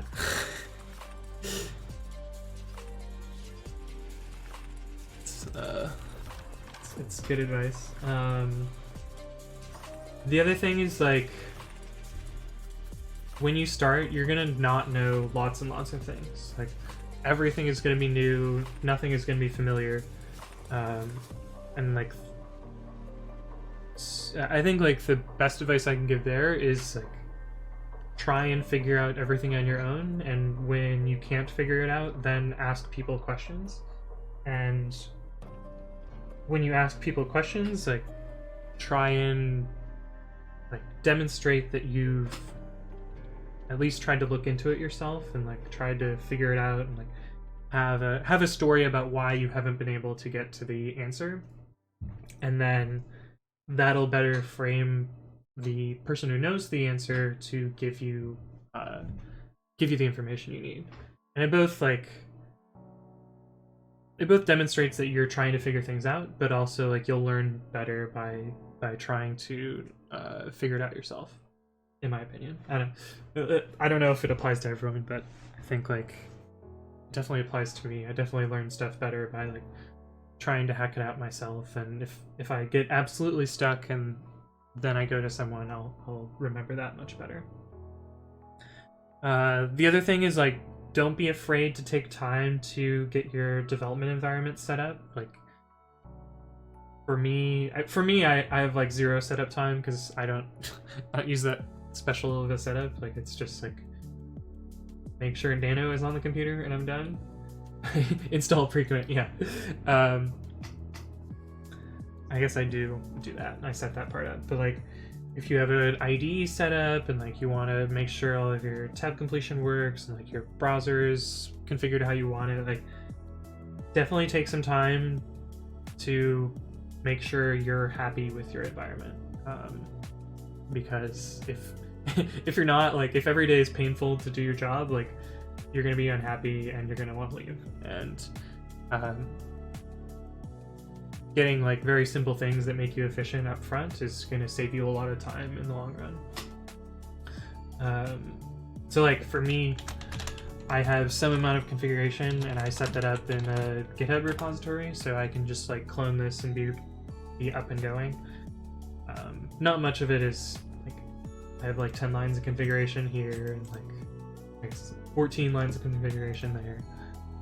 But like I don't have very much set up, so I isolated in this repository and keep it along with you. Also, RTFM, read the fucking manual. Read the full manual. Yeah, like, read how tools work, figure out their options. Read the full manual. Yeah. It's actually kind of funny, so read the docs.io. Which is a common, or I guess it's .org now, which is a common like hosting website for open source documentation. Their original website was rtfd.org, I think. Yeah, which now just redirects. Whoops. You don't need to see my Streamlabs dashboard. Read the freaking docs, yeah. Learn the keybinds for the tools you use. Yeah, that's true as well. That'll save you tons and tons of time.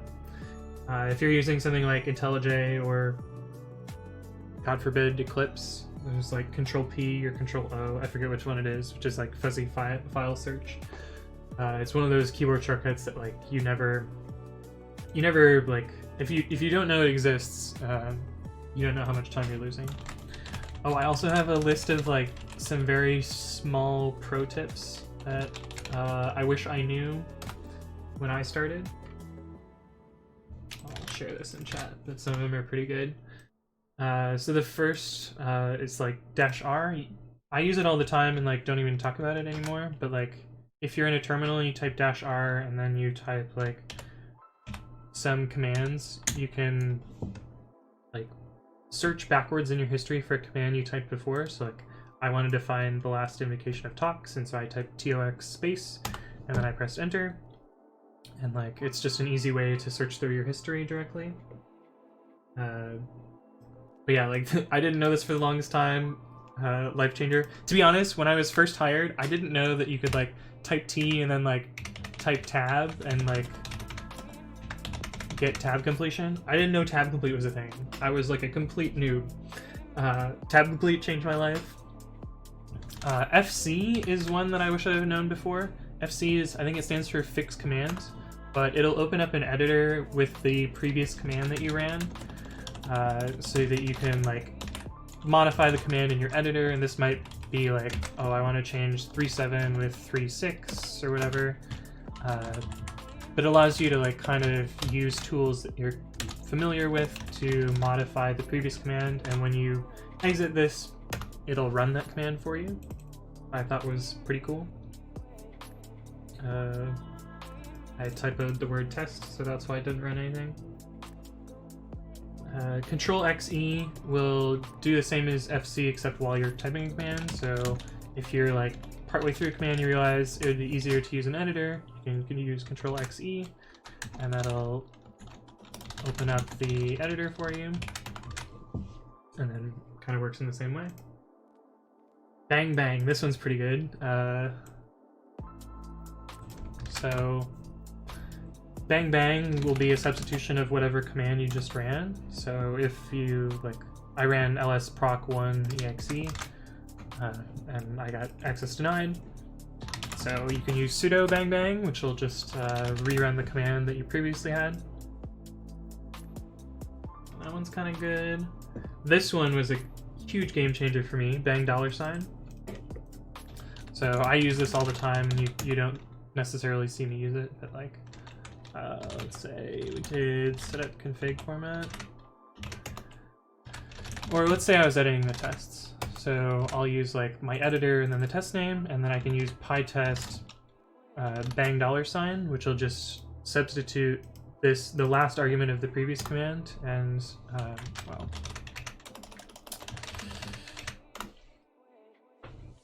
and run it automatically for you. So that one's pretty good. This one I don't use too often, but Control V allows you to type verbatim characters. So if I were to do like echo hi hello and I wanted a tab character here, if I just type tab, it isn't actually doing anything. But if I do Control V tab, it puts a literal tab character there, so you can get a tab in the output. I think the only time that I use that is actually for tabs. Control /, this one's a good one. So let's say I wrote a really crappy Python program that did while true, try time.sleep 5. So let's say I wrote a crappy Python program that blindly catches all exceptions, including keyboard interrupt, and sleeps in a loop for forever. I mean, this is a bit of a contrived example, but it's a decent one to show. If I Control C this, it's not actually killable with Control C because it's catching it in that except block. But if I use Control /, it sends sig quit to the process, which triggers a core dump. But that lets you kill processes with more force. So sometimes it's useful. Like if Control C doesn't work, you can Control /. My intern actually showed me this, oddly enough, when I was at Yelp. So like you can thank my intern. Oh, this one is so good. This one is no longer terminal stuff, but if you're on GitHub and let's say you were looking at some code that did something interesting and you wanted to link someone to your function, you can select that function, and so you'll get a URL that's like line 51 to 53. The problem is if somebody changes this code, like say there's a new line or like some code is written above it, 51 to 53 might point at like this here, which is super unuseful. But what you can do here is press Y on your keyboard and it'll change the URL to a permalink. And so now this will always point at exactly these 3 lines of code, which is pretty helpful. And the last one I have is for SSH. I don't actually have an SSH server running, so I can't really demonstrate this one. But sometimes SSH sessions get stuck, and like you can't interact with them at all, and like you can't kill whatever process or whatever. You can type tilde and then dot. Tilde is like a special meta character for SSH. If you actually type tilde question mark, it'll show some other stuff that you can do, but I found that tilde dot is like the only important one, and that'll disconnect the SSH session. And anyway, that's my short list of pro tips and like game changers that I wish I knew earlier. Like this is like probably the best way I can put that. But yeah, that's a pretty good place to stop for today. Copy and paste some code, showed you guys some game changers. If you missed any part of the stream, they'll be up on YouTube later. I use the same handle on YouTube as I do for Twitch, so youtube.com/AnthonyWritesCode. Subscribe there if you missed this or whatever. Ding the bell, blah blah blah, yeah. YouTube is silly. And yeah, like, share, and subscribe. Make sure to follow. And I don't have a set schedule for streaming yet. I'm still kind of figuring that out. I usually stream on Saturdays, but sometimes during the week I'll stream on other days, like today and like yesterday. And so for now my streams are ad hoc, and I announce them on Twitter, usually like right before I stream, which actually isn't that great. But if you want to follow me on Twitter, it's twitter.com/ what is my Twitter handle? Twitter codewithanthony, which is inconsistent from the rest of my handles, but I think that's because either my handle was one character too long for Twitter, or someone else had the same handle. I don't know, I don't remember. But follow me there if you want to get the stream notifications.